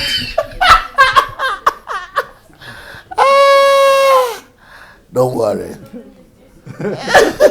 You have tried. You have been on your feet all day. Yeah. Number three, invoking absolute certainty. Absolutist black and white thinking about the world and others in it in a way that never allows space for doubt is often a cause for forgetting to apply common sense. For such a thinker, the one true way is the only way, and therefore seems like common sense even though it isn't. You see, this is another problem in Africa. Black and white thinking. Black and white thinking. And that's what makes us to lose common sense. If it is herdsmen, it means they want to Islamize Nigeria. If it is Fulani people, it is Bukhari that is behind it. Black and white thinking. It is inferior, it is primitive to be thinking like that. If you are not quoting from the scriptures, it means you are secular. You are not spiritual. Black and white thinking. It makes you lose common sense. Number 4. Okay, pig-headedness is simple unwillingness to be wrong, ever. Founded on any number of reasons, including insecurities, fear, incomprehension, anger, and fear of ridicule, pig-headedness is the cause of many an irrational and unjustifiable decision or and that's action. another problem in Nigeria too. We don't give people the benefit of the doubt. Doubt. We don't even want to consider that I might be wrong. Or maybe I'm the one who is not understanding what this person means. We don't know. In fact, benefit of a doubt, I heard about it only in Holland. I never heard of benefit of the doubt before. Can you imagine it? I grew up all my life in Africa. I never heard that there is something called benefit of a doubt. Until one Nigerian boy went and impregnated a Dutch girl. And they came to see me. And I said, what's you Dutch, this Dutch girl? Why did you, because the boy had already had another girl impregnated, and he came and impregnated you. Why did you? She said, I was just giving him benefit of the doubt. That was the first time I had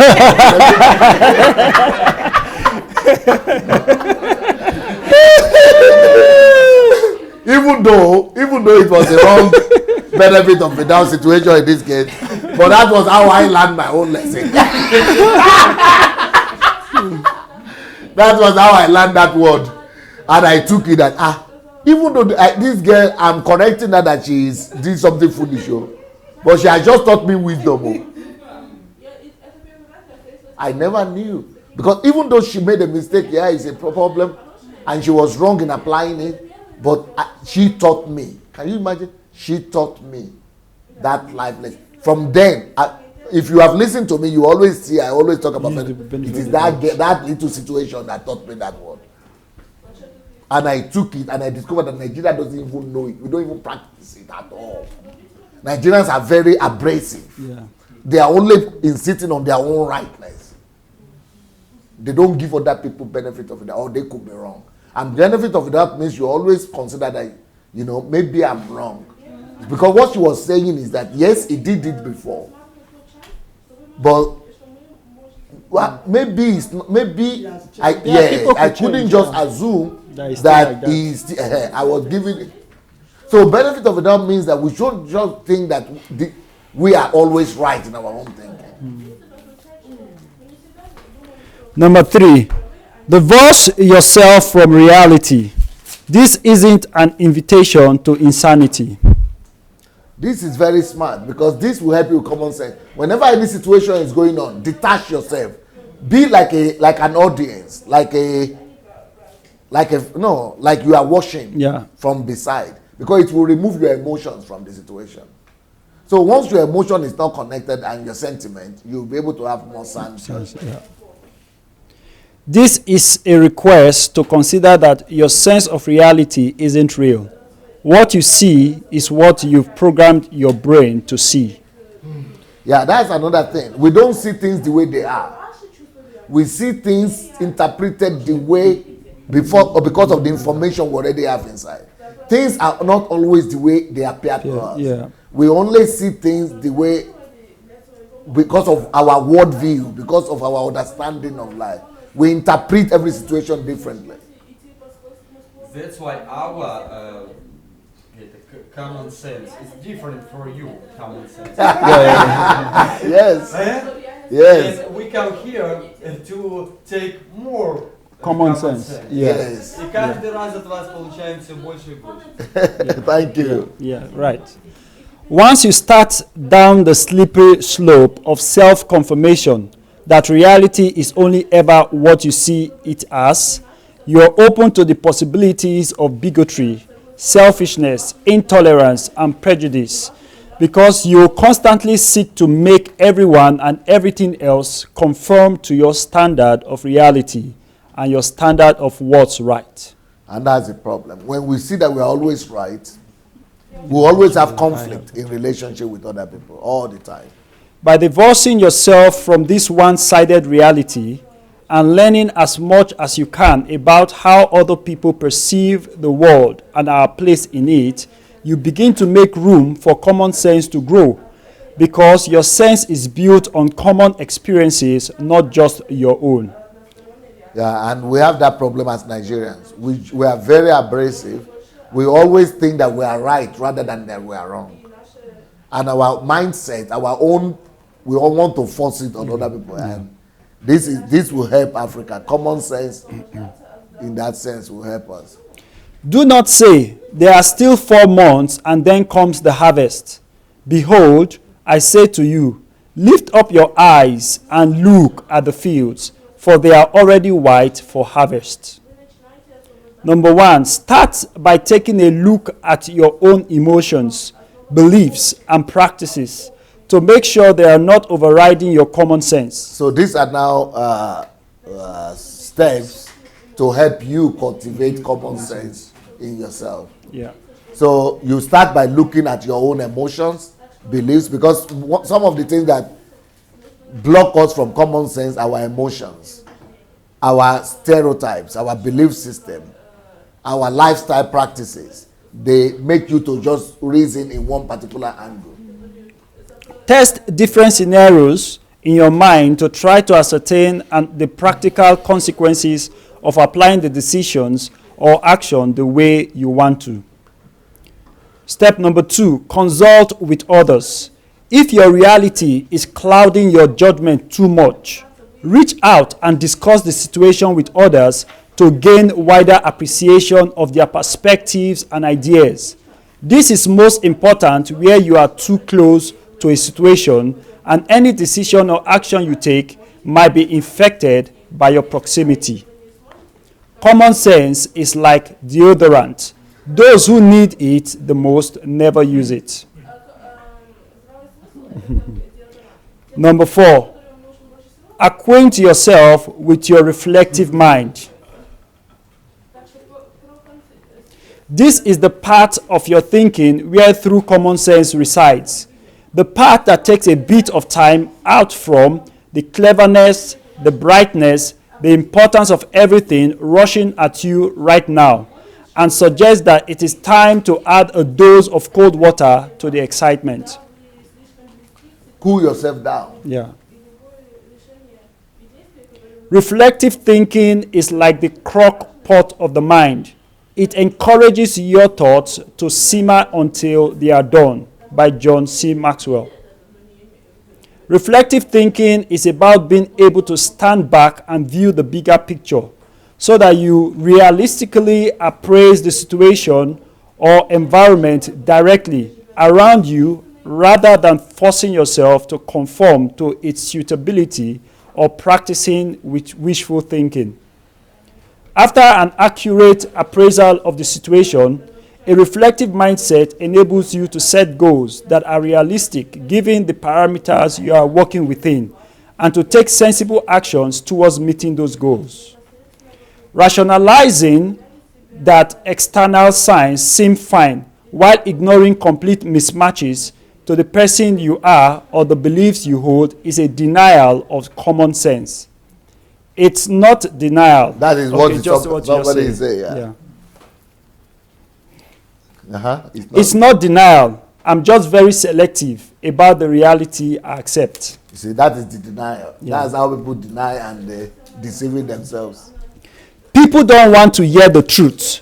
because they don't want their illusions destroyed. By Friedrich Nietzsche. Nietzsche. In other words, just because other people do or use something effectively isn't a sign that it will suit you too. You need to put your own reflective mind to work on each situation to decide whether it will be a fit for you, your lifestyle, and those around you directly impacted by your decisions. Number 1, do less, think more. Simon Reynolds says that many of us are suffering from obsessive do-itis. This simply means you are obsessed with doing more all the time instead of thinking. And while we are running around frantically being busy all the time, we are not being productive, and we are contributing to a culture that admires incessantly busy people. Is this common sense? Hardly. It is about working harder and longer without taking time out to reflect. Number 2, allocate thinking time every single day, even if it's only 20 minutes. Simon Reynolds suggests that you try this for 1 week and says that at the end of it, you'll notice much reduced stress levels. Number 5, reacquaint yourself with your rapid cognition. The obvious flip side to reflection is the reality that some things need very fast thinking and rapid decisions that will produce sound results. When your values are clear to you, making decisions becomes easier. By Roy E. Disney. Rapid cognition is the type of thinking that tells you that you are not going to connect with a person the moment that you meet them, or that a poorly placed ladder is going to fall sooner rather than later and needs to be shifted prompto, or that you need to quickly jump out of the way of an out of control car now. Spend your reflecting time wisely so that you will react wisely when quick thinking is required. Common sense builds on your reflection over past experiences, enabling you to refine your understanding of the world and how it works. This is in contrast to a person who only ever reacts on gut reactions, biases, and has failed to reflect on prior experiences. Reflection will bring about sound gut reactions or fast assessment of situations because your reaction is based on having taken the time to walk through errors and successes of past experiences. I'm not commenting on reflection because it happens to everybody, right? Yeah. Especially when you are lying on bed before you sleep and you begin to remember everything that has happened in the day. But you can cultivate reflective practice by yourself intentionally, especially when you just wake up in the morning. You can, get yourself to thinking and be reflective as well. Malcolm Gladwell says that decisions made very quickly can be every bit as good as decisions made cautiously and deliberately. The problem arises when we want something to be other than what it really is, falling back into our own idea of reality rather than the many realities around us. That's when our common sense fails us. Yeah, don't just, we have to be open-minded. For you to really have common sense, you have to be open-minded. Don't just live in your dogma and in your own belief system only. Number 6, learn things that are basic common sense. There are things that every human being should know how to do. Things that go to the heart of personal survival, self-knowledge, and long-term health and safety. Number 1, knowing how to cook and how the food gets to your table. Knowing how to cook is basic common sense because it will ensure your healthy survival under any conditions. And no matter how infrequently you use this skill, it's enjoyable and rewarding. Number 2, knowing how to grow your own food. Being able to grow your own food is an assurance of self-survival. Learn the skill if you haven't already and instill it in your kids. Number 3, knowing about nutrition.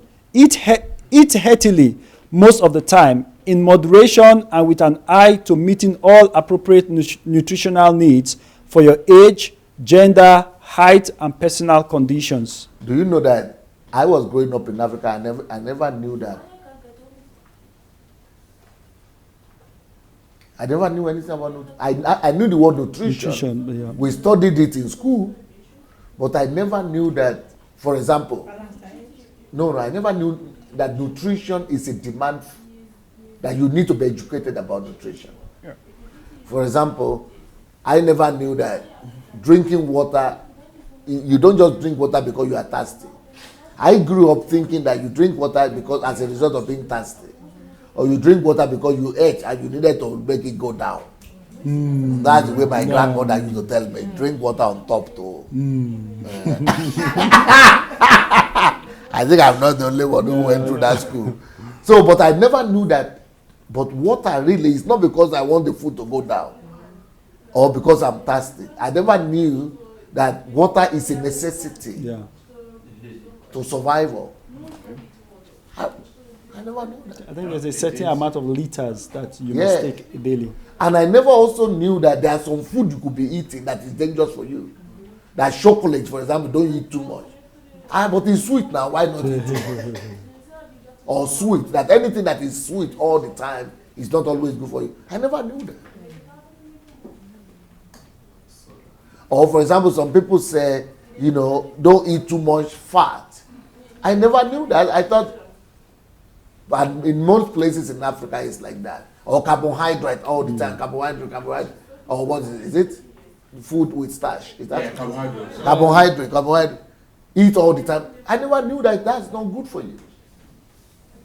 Or balance, that you need to put carbohydrate and grain, that you have to eat grain. I never knew that was necessary. Even up to now, I'm still struggling to eat the grain. And that's what I mean, that nutrition. In fact, in my home village, they used to say it is a goat that eats the grass, that it is goat that eats grass, that is not for human beings. That is the kind of... So these are things that you think it's common sense. But I didn't know this common sense. And I think there's still a lot of people in Africa who still don't know. Okay. This you may eat of all that are in the waters. You may eat all that have fins and scales. And whatever does not have fins and scales, you shall not eat. It is unclean for you. Deuteronomy 14:9-10. About nutrition. Yeah. And we didn't even take it serious. I think it was later they discovered that fish that don't have fins, because of the amount of mercury in the water, it easily penetrates their skin. So, when you eat it, it becomes like catfish, for example, that we like so much. That's why you don't readily see it in Europe. But that's what we eat a lot in Africa, because it's not healthy.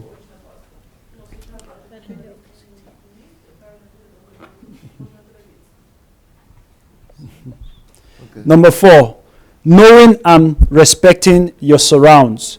It's common sense to know what local conditions impact your life, from weather to wildlife. Take the time to get to know your local environment and respond to it appropriately, from adequately weather-proofing your home to removing invasive species from your garden. A lot of people don't know this. Number 5, knowing how to budget and not spend more than you're earning. It's common sense to only spend what you have. You can never be too careful when it comes to money. Many people don't know this too. It's like common sense, but a lot of people might not know it. Knowing the limitation of your own body. Which foods work for you. Knowing how many hours of sleep you need. And knowing the type of exercise that benefits your body and metabolism best. You are not superhero. A lot of people don't know these things, but they are common sense that needed to be known. 7, knowing how to analyze situations and think for yourself. Instead of digesting the pulp media thrown at you every day and ending up in a state of fear because every second news item is is a crime or disaster, start thinking about the reality behind the news feed and start thinking about life and happenings with a healthy, open, and questioning mindset. He who answers a matter before he hears it, it is folly and shame to him. Proverbs 18:13. Number 8, knowing how to repair items. In a world heavily dependent on disposal of items rather than repairing them. Number 9, knowing how to plan in advance. Forward thinking is always a sign of good common sense, as is being able to review the consequences of different outcomes. If you fail to plan, you are planning to fail. Benjamin Franklin. Number 10, knowing how to be resourceful. Resourcefulness is the act of making do. It's about taking small things and making them go a long way with a little imagination and elbow grease. It's about being able to thrive under difficult conditions and still prosper and not feel deprived. Look at the bicycle. How did he do that? How many bricks is carrying? It's not the lack of resources that cause failure. It's the lack of resourcefulness that causes failure, by Beautiful. Tony Robbins. Beautiful. Well said. Number 11, knowing how to connect with community. It's common sense to be a part of your community. Number 12, knowing how to keep safe. Whether you are in public or at home, safety is a matter of common sense. Think prevention, not disaster. Common sense is genius. Common sense is genius dressed in its working clothes. Ralph Waldo Emerson. Number 7, put new common sense thinking habits into place. Take the philosophy, the psychology, and the popular theories behind how we think and add this understanding to the active ways in which you can use your common sense. Karl Albrecht suggests that the following methods will help to keep your practical intelligence, that is common sense, in top shape. Number 1, practice mental flexibility. This is the ability to stay open-minded and to listen to other people's notions and ideas, even if they scare you or derail your own thinking.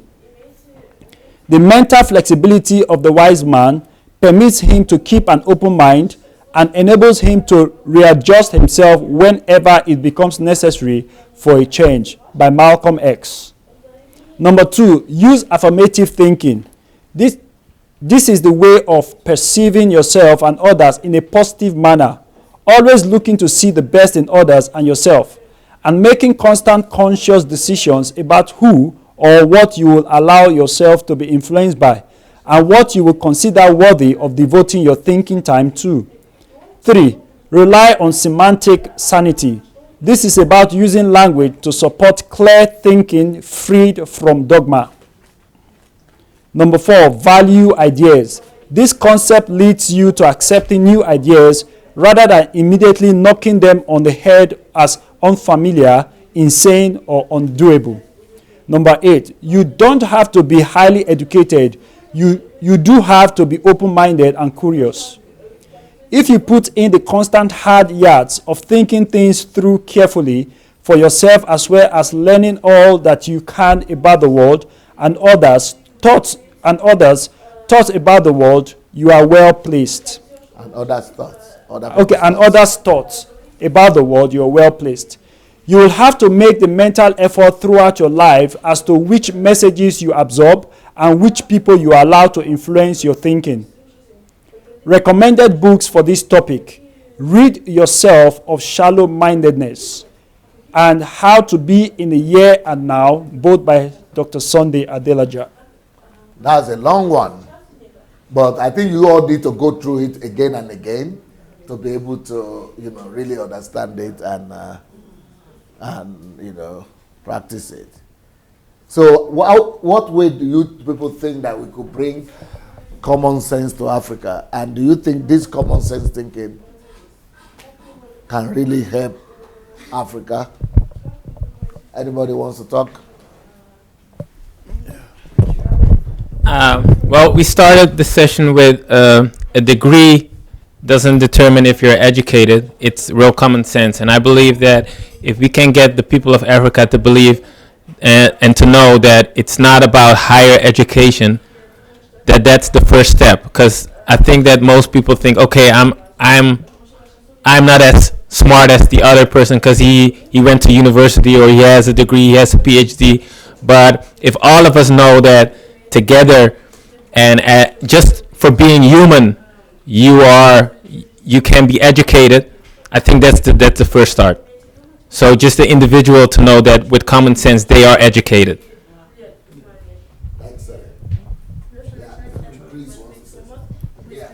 Oh, Chris, I'm sorry. Yeah, I think I just want to I want to buttress what Livia have said, because while back in Nigeria, one thing I discovered was there was so much emphasis on not just your qualification, but the grade with which you qualified.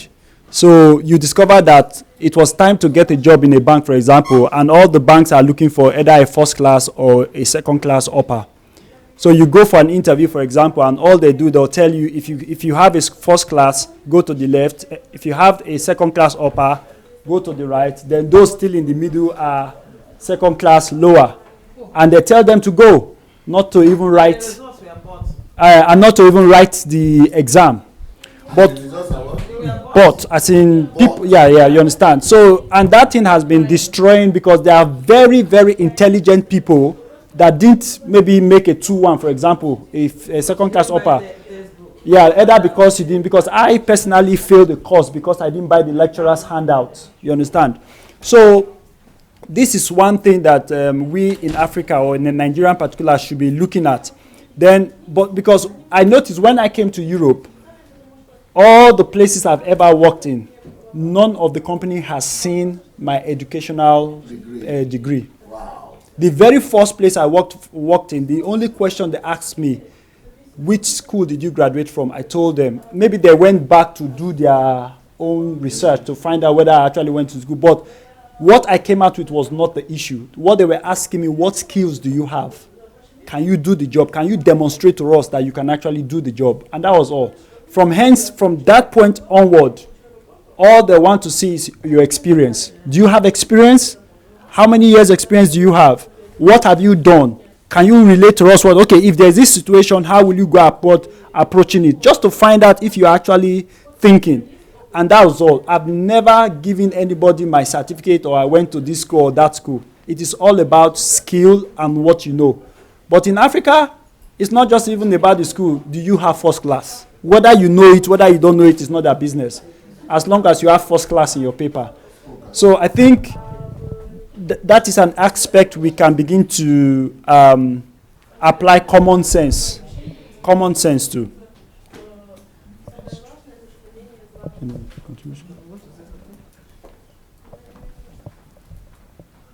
Okay.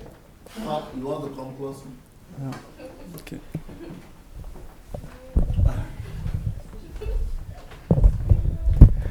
I just identified two things that common sense can quickly fix in Nigeria.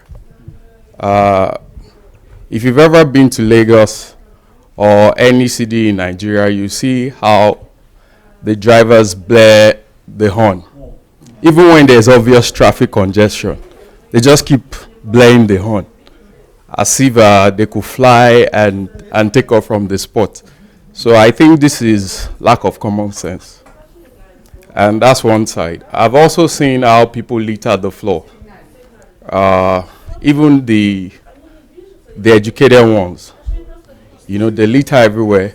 And when it seems as if it's going to rain, everybody's ready to throw out their trash into the culvert so that the can just flush it out. So this is an obvious lack of common sense. Nobody is teaching it. I don't think common sense is a subject. Somebody said it should be taken as a subject.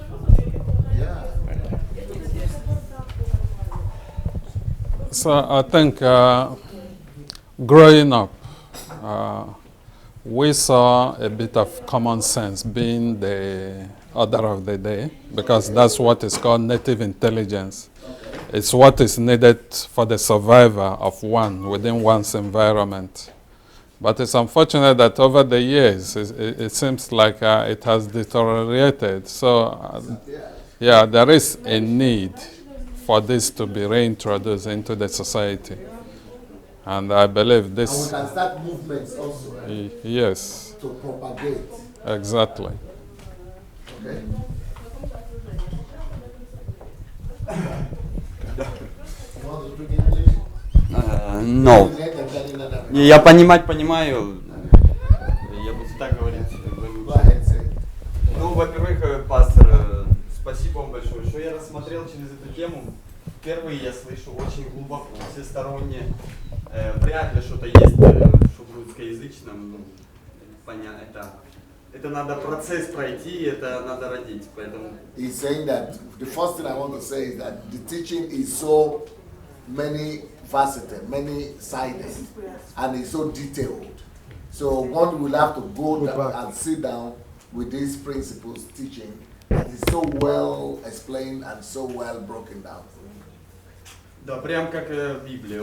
Бог говорил своему народу многократно и многообразно. Это то же самое учение, как, ребята, давайте учитесь мыслить логически, только вы назвали сейчас в этой теме это здравый смысл. Не сюда, направо, налево, не.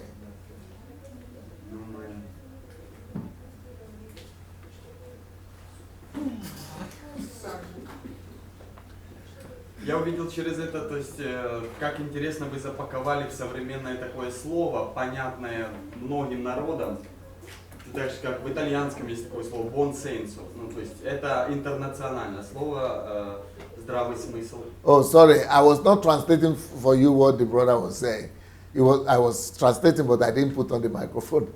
He was just saying that the teaching, it was very detailed. The teaching was very multifaceted. The teaching was from all directions, that one has to go and sit down and really, study it and, to see it from different areas to really get the whole teaching. Да, потому что вы учили нас в свое время, там, ребят, любовь к истине, вы должны жить правдой, и здесь в здравом смысле я вижу реально на практике, только другим языком, то же самое, живите правдой, выбирайте добро. He said, living common sense is so common that why should we be talking about it? But actually, listening to it now, you discover that, wow, there's a need to teach it. It's not so common. Здесь также видно любовь, то есть и любовь к истине, и давайте любовь. То есть не будьте категоричны, однозначны и узкомыслящие, как религиозники, что буква закона, но и любовь. And this common sense also involves love. Be more patient with other people. Give people benefit of the doubt. Those are all evidences of love. Поэтому если бы перевести это слово на, Бог бы тоже использовал сегодня, использует здравый смысл. Дальше у меня возник вопрос к вам. Вот вы говорили, как это применить для изменения Африки? Да, но судя по теме и наблюдая за вами, вы что задавали и себе эти вопросы. И что вы делаете? Вы хотите изменить Африку, но проводите ретрит. Yeah. So you ask the question, how can we use this in Africa? Well, looking at your example, Pastor, you are training people in these teachings. You are organizing this HMT. It means other people can do the same. Я вижу, что, то есть по-любому нация меняется через лидеров. When you train people and when you train leaders in this truth, and they go ahead to multiply that and to train others, then we can change a nation. Ну, соответственно, и тренинг называется «Творцы истории». Yeah, that's why this is called History Makers Training.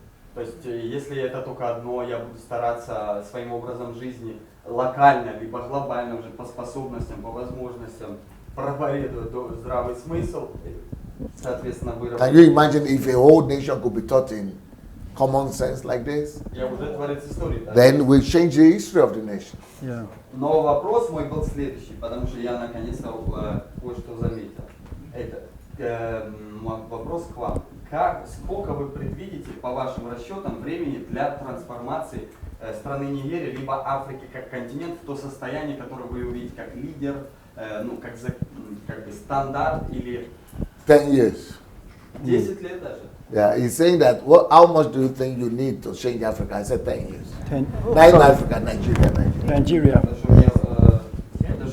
10 years after I get there, you will know that we have a new Nigeria. Ну, это интересно, потому что у меня возникла цифра 3 поколения, то есть это 150 лет. Yeah, 3 generations. He is thinking that it will take 150 years. Whoa!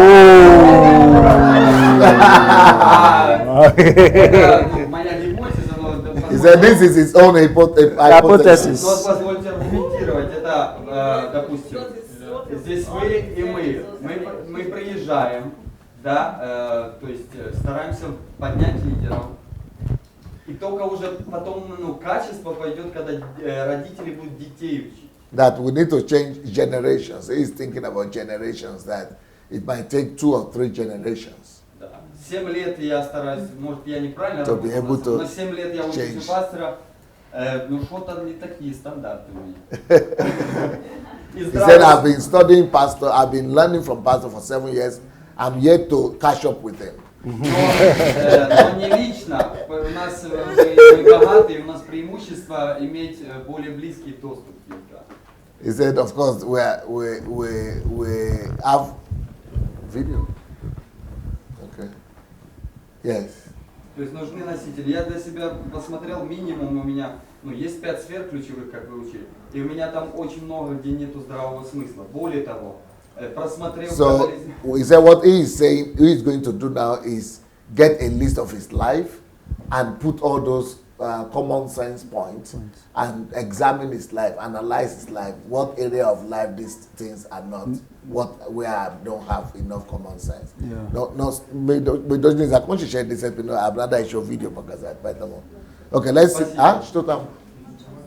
Можно? Okay, so let's see the video here. Many of them are here to seek a release from the harsh economic realities. Anti-common sense. Today, miracle preaching is the shortest path to wealth in Nigeria. Preachers and heads of churches have joined the ranks of Nigeria's worldviews. Pastor Adelaja himself has a partial private jet, among other luxury items. I like your Christ, I do not like your Christian. Nazad Shushu. Shushu. Your Christians are so unlike your Christ. Okay, that's it. Reasons why African Christians are stupid.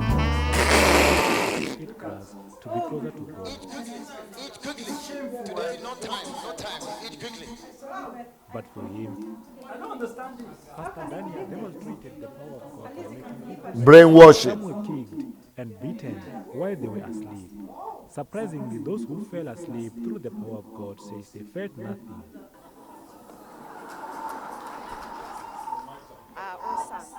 This man of God is demonstrating No common sense. of God, life. It is intimidating and its smell is overpowering. This is in Nigeria. This is in Anambra State. Anambra. Who cannot enter the lake on their own get assisted by their relations to dip their frail bodies in it.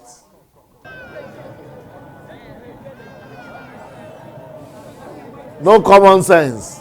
Ironically, all the people I spoke with looked forward to a miracle after bathing in the water and cared less about how dirty it is. I saw one man with my blue eyes, hair from the brightness, and another person from the sun in his leg. Spider came out. It is because of this belief that everything around the lake is now taken as a healing object. Trees standing before the lake formed and took over the area have been felled and cut to pieces by miracle seekers.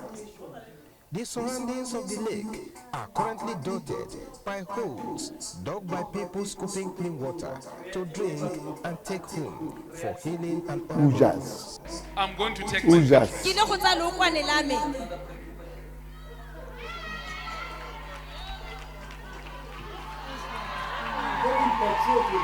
Petrol. South Africa now. I'm turning it into a pineapple juice. I'm turning it into pineapple juice. Turn the petrol to tomato juice.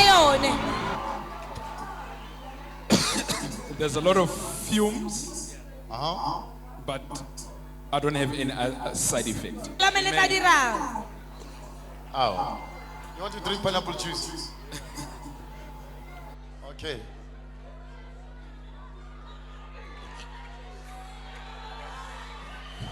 Wait. Is it nice? It's finished. It's finished. It's over. Jesus. Mama, me do ba ji award with Jesus. Jesus.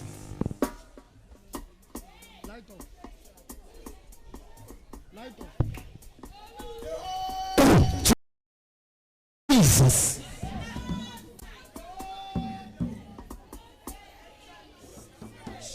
Jesus.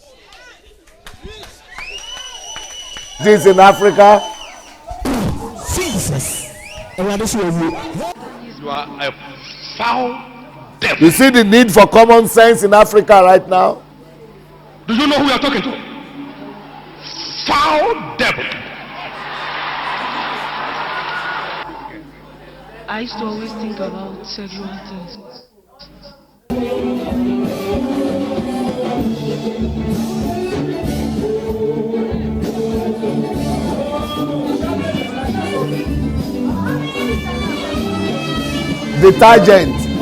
Detergent, Omo.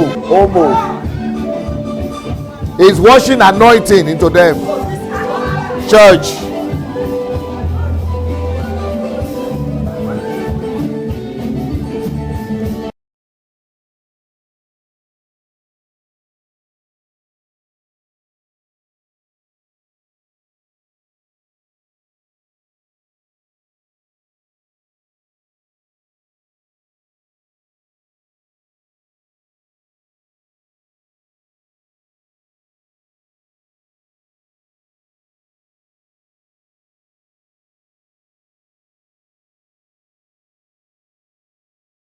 Pastors, churches.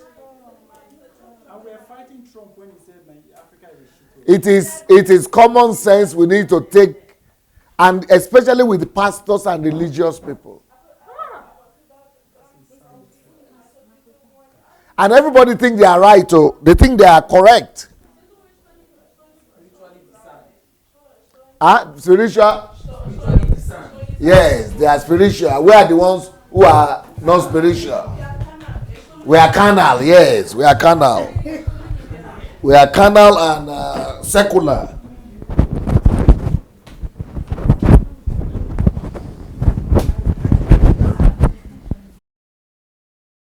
We need break. We have break now, right? Or is it?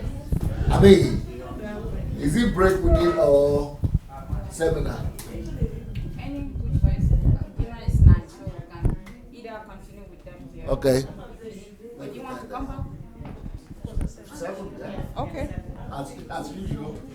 You still have teachings to go. So see you people. Thank you, 7 sir. o'clock. God bless you, sir. All right. Take care.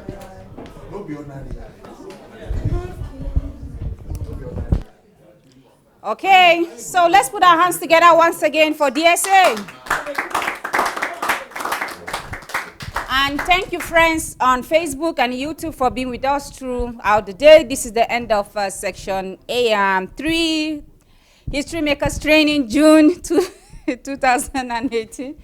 We will be back at 7 p.m. Ukraine time. So join us. Thank you. Bye-bye.